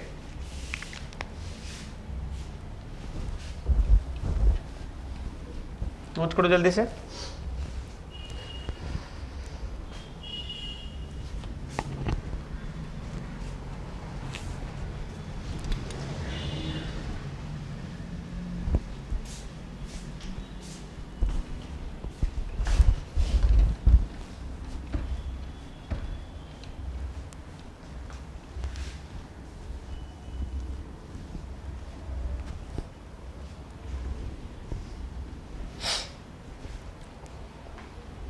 तो चलते हैं इसका फिगर बनाते पहले, ठीक है। सी नंबर का दो सर्कल है और ये दोनों आपस में इंटरसेक्ट कर रहे हैं। इसका इक्वेशन मान लेते हैं S1 इक्वल टू 0 और इसका मान लेते हैं S2 इक्वल टू 0, ठीक है। जरूरी नहीं कि S1 S2 माने, S1 S2 तो कांस्टेंट के लिए लेते हैं जनरली। इसको मान लेते हैं S इक्वल टू 0, इसका मान लेते हैं S डैश इक्वल टू 0। इसको भी S डैश कर सकते हैं, S1 S2, ठीक है, नाम वो भी कर चल सकता है, वो तो नाम है, ठीक है। ऐसे जनरली S1 का मतलब होता है जो फिक्स पॉइंट रहता है ना, उसमें x और y की जगह पे रिप्लेस करते हैं तो एक कांस्टेंट वैल्यू आता है, वो S1 कहलाता है। लेकिन ठीक है, चलो अब लिख दिए तो चेंज नहीं कर रहे, यहाँ पर चेंज कर दे रहे, ठीक है। देखो अब ये कंडीशन बनाने के लिए जो है क्या होना चाहिए बताओ तुम लोग। ये तुम्हारा R1 है और ये तुम्हारा R2 है, ठीक है। तो देखो बुआ, R1 है और ये R2 है, तो हम यहाँ पर कह सकते हैं जो मेन पॉइंट है वो कि दोनों रेडियस के सम से जो C1 C2 क्या कम होना चाहिए और दोनों रेडियस के डिफरेंस से ज़्यादा भी होना चाहिए। R1 माइनस R2 जो है ना ज़्यादा छोटा होना चाहिए C1 C2 and distance between centre. C1 C2 क्या है, डिस्टेंस बिटवीन टू सेंटर्स, और लेस देन होना चाहिए R1 प्लस R2 से। बहुत इंपॉर्टेंट पॉइंट है, ठीक है। इधर वाला तो समझ गया है, इधर वाला अगर नहीं होगा तो क्या होगा, एक सर्कल दूसरे के मान लो अंदर चला जाएगा तब भी तो C1 C2 R1 plus R2 से कम होगा। मान लो ऐसा केस होगा तो एक सर्कल दूसरा इसके अंदर आ गया, तो यहाँ भी R1 प्लस R2 करोगे तो C1 C2 से क्या होगा, ऑलरेडी बड़ा होगा। फिर भी अकेले R1 ही C1 C2 से बड़ा है तो R1 प्लस R2 तो और बड़ा होगा ना, लेकिन ये इंटरसेक्टिंग तो नहीं है, इसलिए एग्जैक्टली इंटरसेक्ट करने के लिए R1 माइनस R2 से ये बड़ा होना चाहिए और R1 प्लस R2 से क्या होना चाहिए, छोटा होना चाहिए। अब ये कॉन्सेप्ट अगला में आएगा, ठीक है, ऑलरेडी जो हम देखेंगे। फिलहाल इसको समझो।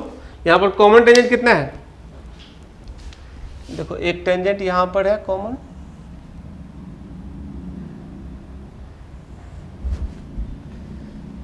और एक टेंजेंट यहाँ पे है कॉमन, ठीक है।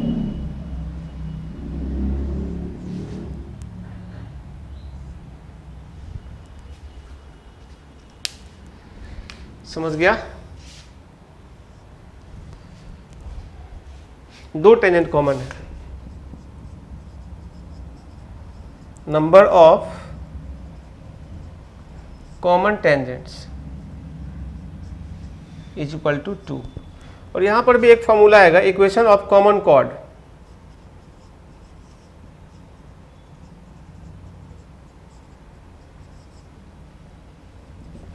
दोनों को डिफरेंस कर दो, S minus S dash equal to 0। यहां भी ध्यान रखना x square y square coefficient same रखना है, ठीक है। मतलब कॉमन कॉर्ड क्या होता है, फिर से एक बार फिगर बनाते हैं। दो सर्कल है और एक कॉर्ड है जो दोनों का कॉमन है, इसको कहते हैं कॉमन कॉर्ड, ठीक है। दोनों सर्कल पर एक साथ कॉर्ड हो रहा है, दिस इज कॉमन कॉर्ड।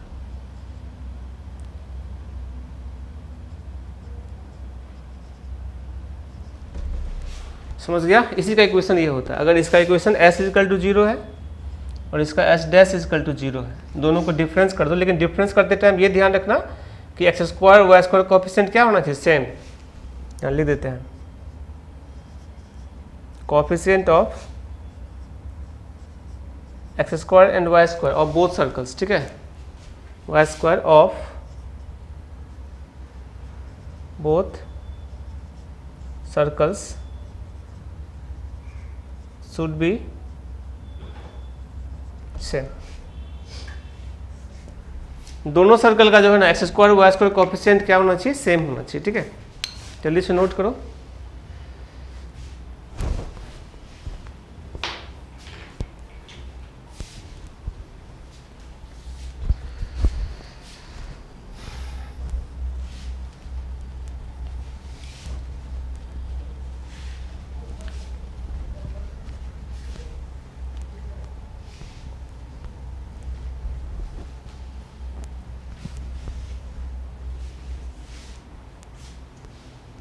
ठीक है बुआ, तो ये है तुम्हारा इंटरसेक्टिंग के लिए कंडीशन, दो जगह पे इंटरसेक्ट कर रहा है ए और बी पे, ठीक है।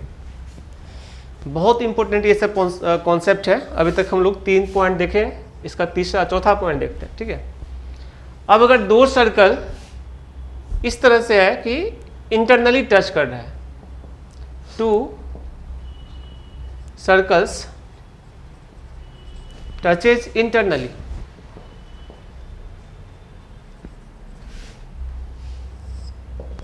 टू सर्कल्स टचेज इंटरनली, ठीक है। मतलब एक सर्कल दूसरे सर्कल के अंदर अगर रहेगा तो कैसा होगा।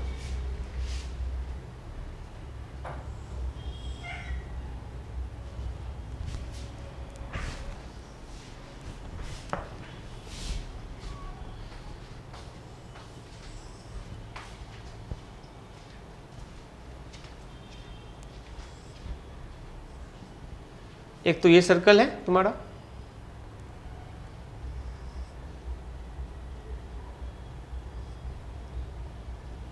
और दूसरा सर्कल जो है इसी में अंदर बना हुआ है,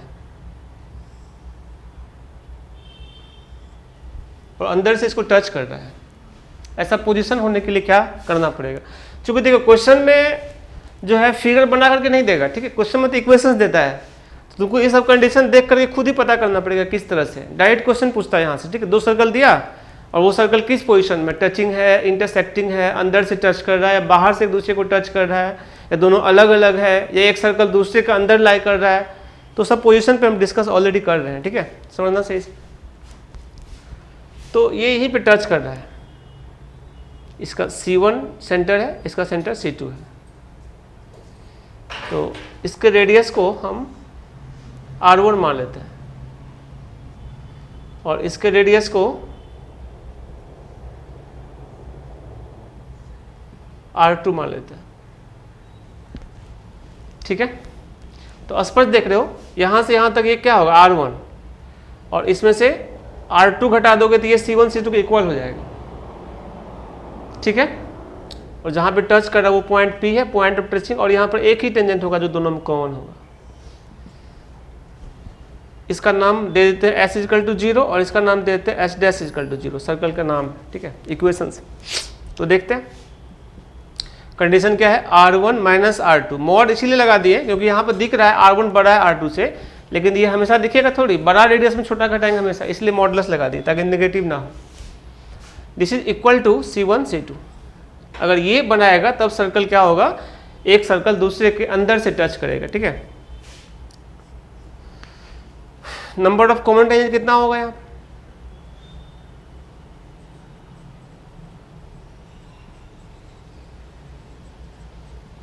टेंजेंट इक्वल टू 1, एक ही टेंजेंट कॉमन है। और इक्वेशन ऑफ कॉमन टेंजेंट,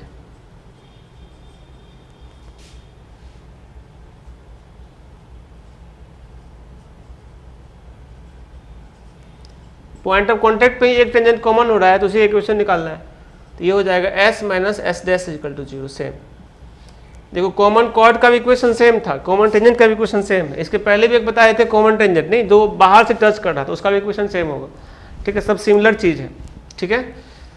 तो हम दोनों यहाँ भी ध्यान रखेंगे, दोनों का सब्ट्रैक्ट करते टाइम कि एक्स स्क्वायर और वाई स्क्वायर का जो कोएफिशिएंट है वो सेम पहले कर लेना है, ठीक है। सेम करेंगे ताकि हम लोग का एक्स स्क्वायर वाई स्क्वायर का टर्म कैंसिल हो जाए। तब एक लीनियर इक्वेशन बन के आएगा, ठीक है। वही हम लोग हमारा कॉमन टेंजेंट का इक्वेशन होगा, ठीक है। नोट करो जल्दी से। और देखो ये जो P है इसका कोऑर्डिनेट भी निकाल सकते हैं, इसको पॉइंट ऑफ कांटेक्ट कहते हैं, नहीं क्या कहते हैं, पॉइंट ऑफ कांटेक्ट। ये निकालने का भी फॉर्मूला है, अभी बता रहे हैं, ठीक है। अगला पॉइंट में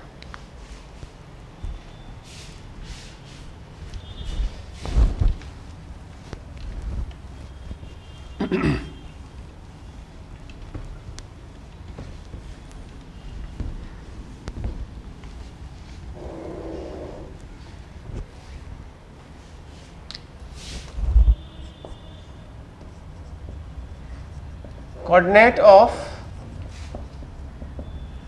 पॉइंट ऑफ कांटेक्ट, मतलब जहां पर वो सर्कल एक दूसरे को टच कर रहा है उसका कोऑर्डिनेट, ठीक है बुआ, समझना सही से। तो P divides the line segment joining the points या सेंटर्स कर सकते हो C1 and C2 in ratio R1:R2, but externally नहीं,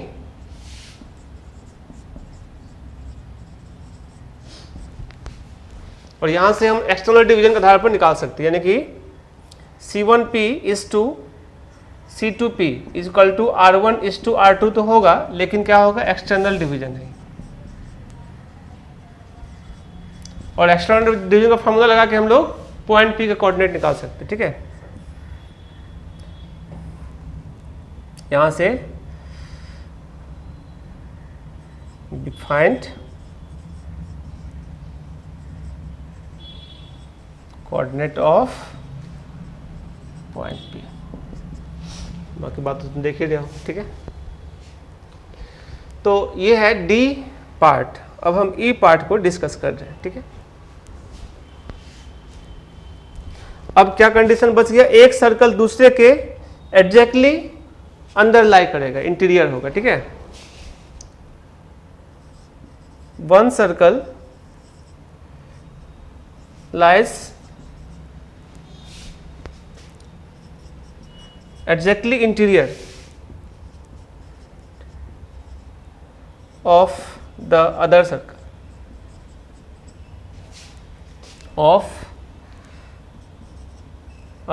ठीक है।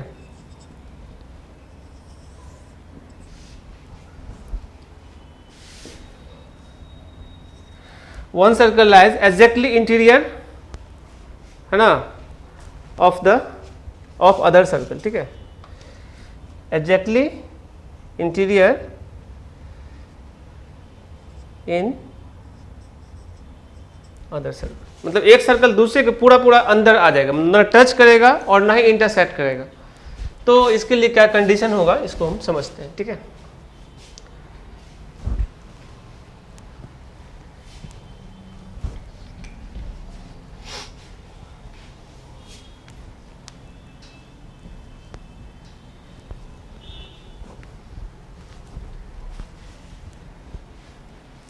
देखो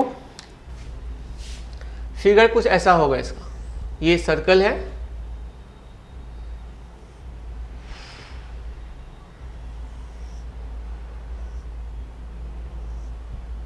ये इसका सेंटर है, और दूसरा सर्कल जो है ना इसके कंप्लीट अंदर है, मतलब ना तो ये टच कर रहा है और ना ही इंटरसेक्ट कर रहा है, ये C2 है। C1 C2 का जो डिस्टेंस होगा हम देख पा रहे हैं, ये हमारा रेडियस R1 है और ये रेडियस R2 है। तो मेन पॉइंट क्या होगा, C1 C2 is less than R1, दोनों से रेडियस के डिफरेंस से भी कम होगा C1 C2, तब ये सर्कल जो है एक दूसरे के अंदर लाई करेगा, एक सर्कल दूसरे के अंदर लाई करेगा, ठीक है। और यहाँ पर टेंजेंट एक भी नहीं बनेगा, नहीं, नंबर ऑफ कॉमन टेंजेंट 0, एक भी टेंजेंट कॉमन इसका नहीं होगा, ठीक है। तो ये हो गया E वाला पॉइंट। F वाला पॉइंट देखो कंसेंट्रिक, ठीक है, कंसेंट्रिक सर्कल्स दो सर्कल का सेंटर एक ही पॉइंट पर लाई करेगा उसको कंसेंट्रिक कहते हैं, ठीक है। यानी centres of circles lies at same point. Center of two or more circles lies same point are called concentric circle, ठीक है। Center of two or more circles lies at same point है ना, are called concentric circles. बहुत सारा circle जिसका कि centre एक ही point पर कोइंसाइड कर जाएगा उसी को कंसेंट्रिक कहते हैं, ठीक है। तो इसमें तो कुछ करना नहीं है, फिगर बनाते कि आगे बढ़ो।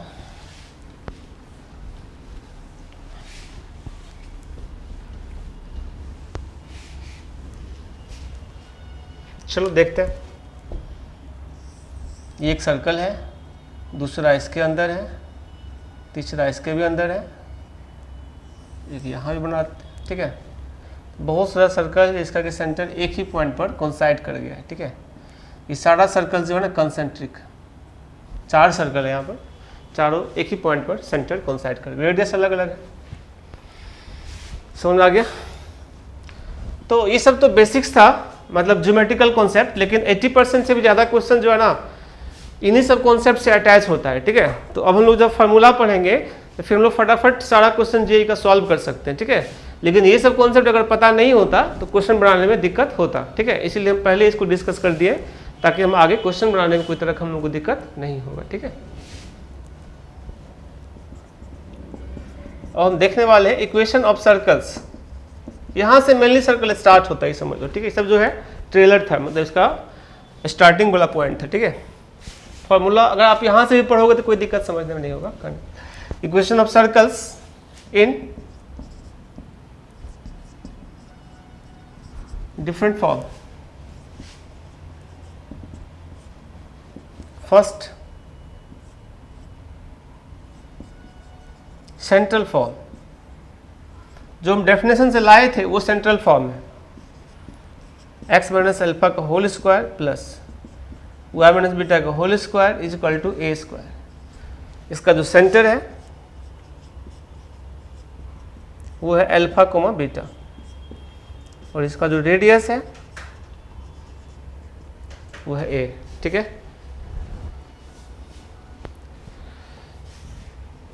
तो हम इसको ऑलरेडी देख चुके थे, डेफिनेशन से ही लाए थे हम, ठीक है। ये है अल्फा बीटा और ये है रेडियस इसका, ठीक है। सेंटर इसका जो है कोइंसाइड, मतलब सेंटर इसका अल्फा बीटा हो जाएगा और रेडियस ए हो जाएगा। इसके बारे में डिस्कस किए थे। तो ये हमारा सर्कल है, इसका सेंटर अल्फा बीटा और रेडियस क्या है, ए है। और ये हम डेफिनेशन से ऑलरेडी लाए थे, इसमें ज़्यादा कुछ फोकस करने की बात है नहीं, ठीक है। आगे बढ़ो।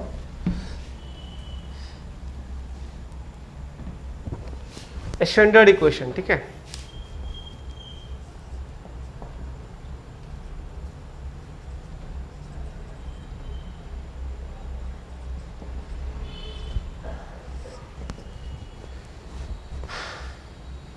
स्टैंडर्ड इक्वेशन क्या होता है, देखो। स्टैंडर्ड फॉर्म, बस सेंटर को ऑरिजिन पे शिफ्ट करवा देंगे, ठीक है। यानी कि x square plus y square is equal to a square. इसका सेंटर क्या होगा, ऑरिजिन 0 0, यानी ऑरिजिन, और रेडियस ए है। मतलब ये सर्कल जो है ना ऑरिजिन पे शिफ्ट हो गया, इसलिए इसका नाम स्टैंडर्ड फॉर्म। ज़्यादातर इसी फॉर्म पे रहता है क्वेश्चन वगैरह सब, ठीक है। वो तो हम आगे देखेंगे क्वेश्चन सब, ठीक है। इसी में देखो ना, अगर अल्फा और बीटा को 0 0 पुट कर देंगे तो ये फॉर्मूला बन जाएगा। दोनों सेम फॉर्मूला है, इसमें कुछ डिफरेंस नहीं है, ठीक है। थर्ड नंबर जनरल फॉर्म, ये इंपॉर्टेंट है। इसी के चलते हम लोग सेंटर और रेडियस नहीं निकाल पा रहे थे, ठीक है, उस टाइम। इसका इक्वेशन होता है x square plus y square plus 2gx plus 2fy plus c is equal to 0। जहां ये सब मीनिंगफुल सिंबल है। g मतलब होता है कोफिशिएंट ऑफ x का आधा, नहीं, half into coefficient of x। f मतलब होता है half into coefficient of y, और c तो कांस्टेंट टर्म है, नहीं।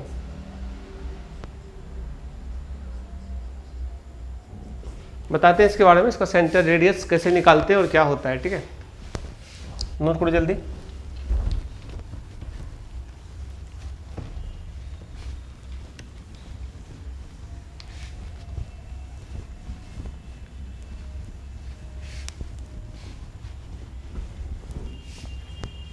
देखो, इस सर्कल का जो सेंटर होगा वो -g, -f होगा, ठीक है। और जो रेडियस होगा √of g² plus f² minus c होगा। इसको भी ध्यान रखना ठीक से। अब देखो बुआ, ये सब कैसे आता है, इसको हम थोड़ा समझा दे रहे हैं, हिंट कर दे रहे हैं। जो हमारा क्वेश्चन है x² plus y² plus 2gx plus 2fy plus c is equal to 0, है ना। तो कंप्लीटिंग स्क्वायर करो इसको। ये हो गया x प्लस जी का whole square plus y plus f का होल स्क्वायर। तो x² plus 2gx y² plus 2fy तो सेट हो गया। अब इसमें g² एक्स्ट्रा आ गया, इधर से ऐड कर देते हैं, f² भी एक्स्ट्रा आ गया, इधर से ऐड कर देते हैं, और c को इधर ले लेते हैं, माइनस c। थोड़ा और अरेंज करोगे तो ये हो गया x प्लस जी का whole square plus y plus f का whole square is equal to √of g² plus f² minus c का होल स्क्वायर। अब ये आ गया सेंट्रल फॉर्म पे, जो फर्स्ट फॉर्म था। इसका सेंटर क्या होगा, इसको 0 करो तो s कोऑर्डिनेट माइनस जी देगा, इसको 0 करो तो y कोऑर्डिनेट क्या देगा, -f, और रेडियस देख ही रहे हो, √of इसी फॉर्मूला से हम उस टाइम लिखे थे, ठीक है, रेडियस को g² plus f² minus c। बहुत सिंपल है।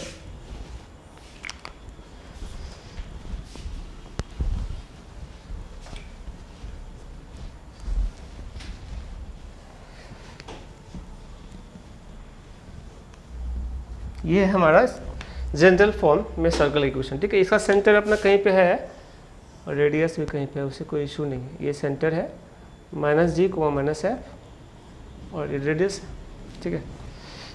रेडियस का वैल्यू ये है। इसमें एक दो नोट बता रहे हैं, इसको समझना ठीक से। Note number first, g² plus f² अगर c से ज़्यादा होगा तब ये होगा रियल सर्कल, ठीक है। मतलब रेडियस कुछ न कुछ होगा उस सर्कल का। लेकिन अगर g² plus f² equal to c होगा तब ये पॉइंट सर्कल होगा, मतलब सर्कल का रेडियस 0 हो जाएगा। तो एक ही पॉइंट पे वो घूम रहा है ना, पॉइंट, तो पॉइंट सर्कल कहलाएगा। और अगर if g² plus f² is less than c तब ये होगा इमेजिनरी सर्कल, ठीक है।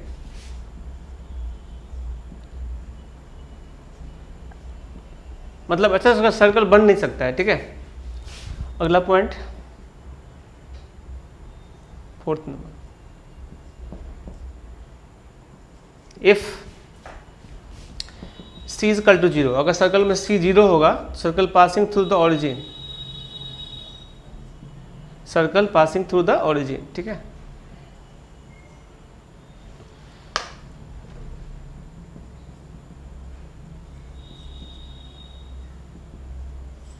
Passing through the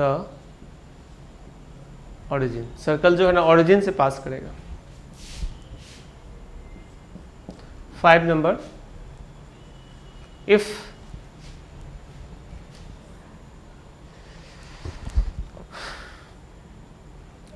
g is equal to 0, तो g0 जिस सर्कल में होगा उसका सेंटर हमेशा y एक्सिस पे लाई करेगा। Centre of the circle lies at y axis, at the y axis, ठीक है।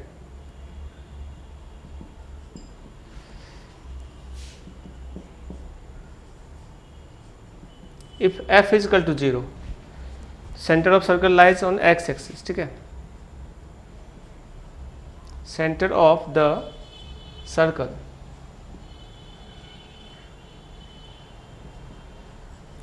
Lies on the x axis, ठीक है। क्योंकि सेंटर का y कोऑर्डिनेट 0 है, इसलिए x एक्सिस पर वो लाई करेगा, ठीक है। इसे पॉइंट है, इसको अच्छा से ध्यान रखना होगा हम लोग को, ठीक है। नोट करो जल्दी।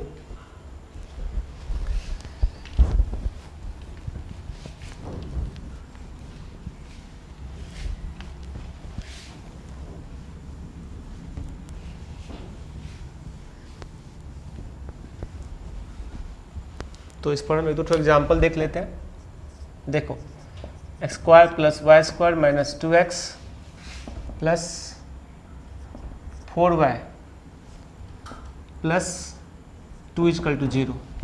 ये सर्कल, इसका सेंटर और रेडियस बताना है। तो यहाँ पर g का वैल्यू क्या है? -1, f का वैल्यू क्या है? 2 और c का वैल्यू क्या है? ऑल्सो 2।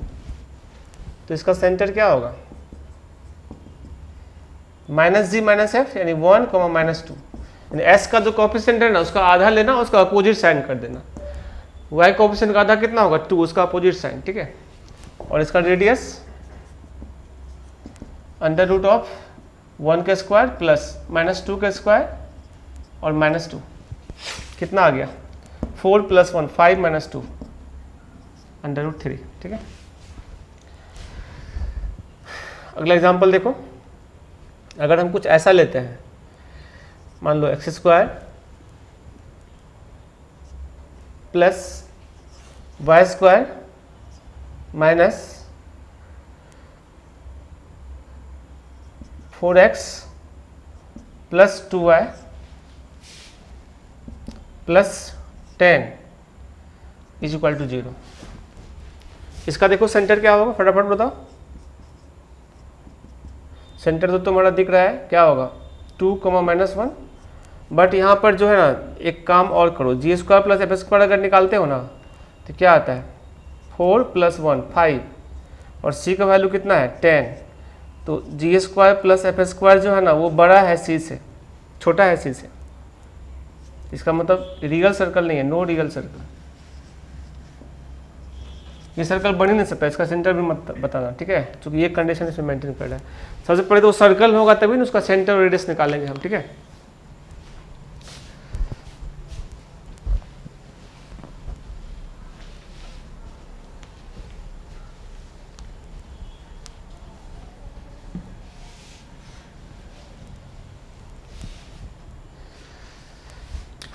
देखो example, x square plus y square minus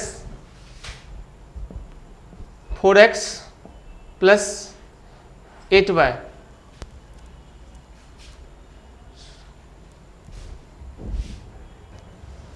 plus 20 equal to 0, ऐसा कुछ है, ठीक है। अब देखो बेटा, यहाँ पर तुम अगर जी स्क्वायर प्लस एफ स्क्वायर निकालोगे तो क्या हो जाएगा? -2 के स्क्वायर प्लस 4 के स्क्वायर यानी 20, और c का वैल्यू भी 20 है। तो यानी जी स्क्वायर प्लस एफ स्क्वायर जो है ना, वो c के बराबर है। तो ये क्या है? पॉइंट सर्कल है। और पॉइंट का कोऑर्डिनेट क्या है?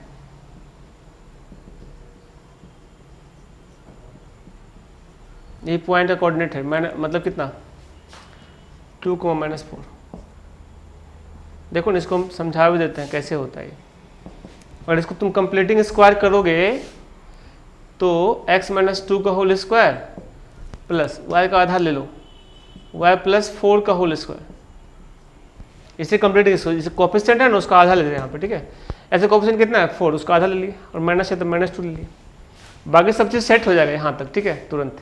अब कॉन्स्टेंट्स का बात है तो अलग से ऐड कर दें। ये हो गया 4 + 16, और ये इधर चल जाएगा -20, ये 0 आ गया। अब दो स्क्वायर का सम 0 का होता है जब दोनों 0 होगा।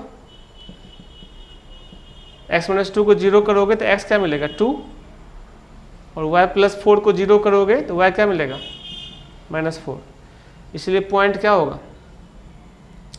2, -4, ठीक है ना।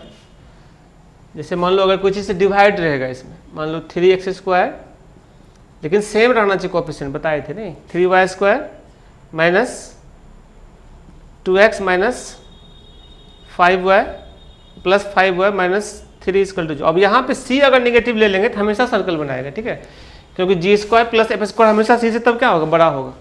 इसलिए हम जनरली अगर जनरल एग्जाम्पल लेते तो यहाँ c को नेगेटिव दिखाते तो गलत होने का चांस नहीं रहता। नहीं तो मान लो इस तरह का अगर एग्जाम्पल बन जाएगा इस तरह का, तो सर्कल ही नहीं बनेगा फिर तो, है ना।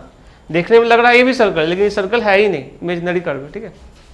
अब देखो इसमें पहले 3 से डिवाइड कर लो, तो x² plus y² minus 2/3x plus 5/3y minus 1 = 0। इसका सेंटर कितना है, सेंटर है मतलब -1/3 का 1/3 आधा लेंगे, ठीक है, और ये 5/3 का आधा 5/6 माइनस 5/6, और इसका रेडियस √g² यानी 1/9 प्लस 25/36 और माइनस +1 कैलकुलेट कर लेना, ये रेडियस होगा, ठीक है। तो देखो बेटा आज तो हम लोग बेसिक कॉन्सेप्ट में डिस्कस कर रहे थे सर्कल का, ठीक है, तो ये एकदम फंडामेंटल्स है, इसको आप अच्छे से रिवाइज कर लेना। और इसके बाद हम लोग एकदम इंपॉर्टेंट कॉन्सेप्ट स्टार्ट होगा, इसमें इक्वेशन ऑफ सर्कल का एक और टाइप बताएंगे, diametric end form, parametric form, और उसके बाद हम लोग बहुत सारा अच्छा कॉन्सेप्ट देखेंगे। फिर वह हम लोग डे 1 से ही IIT क्वेश्चन में आ जाएंगे सर्कल में, ठीक है, क्योंकि सर्कल में हम चूंकि स्टार्टिंग में जो बताए थे प्रॉपर्टीज, उस पर भी बहुत सारा क्वेश्चन जेईई में पूछा हुआ है। तो अगली क्लास हम क्वेश्चन करके दिखाएंगे कैसे बनता है, ठीक है। आज की क्लास में ज़्यादा क्वेश्चन नहीं किए, बट कॉन्सेप्ट बहुत सारा करे थे हम लोग। इसको अच्छे से आप लोग रिवाइज कर लेना और नोट कंप्लीट कर लेना, ठीक है। चलो थैंक यू।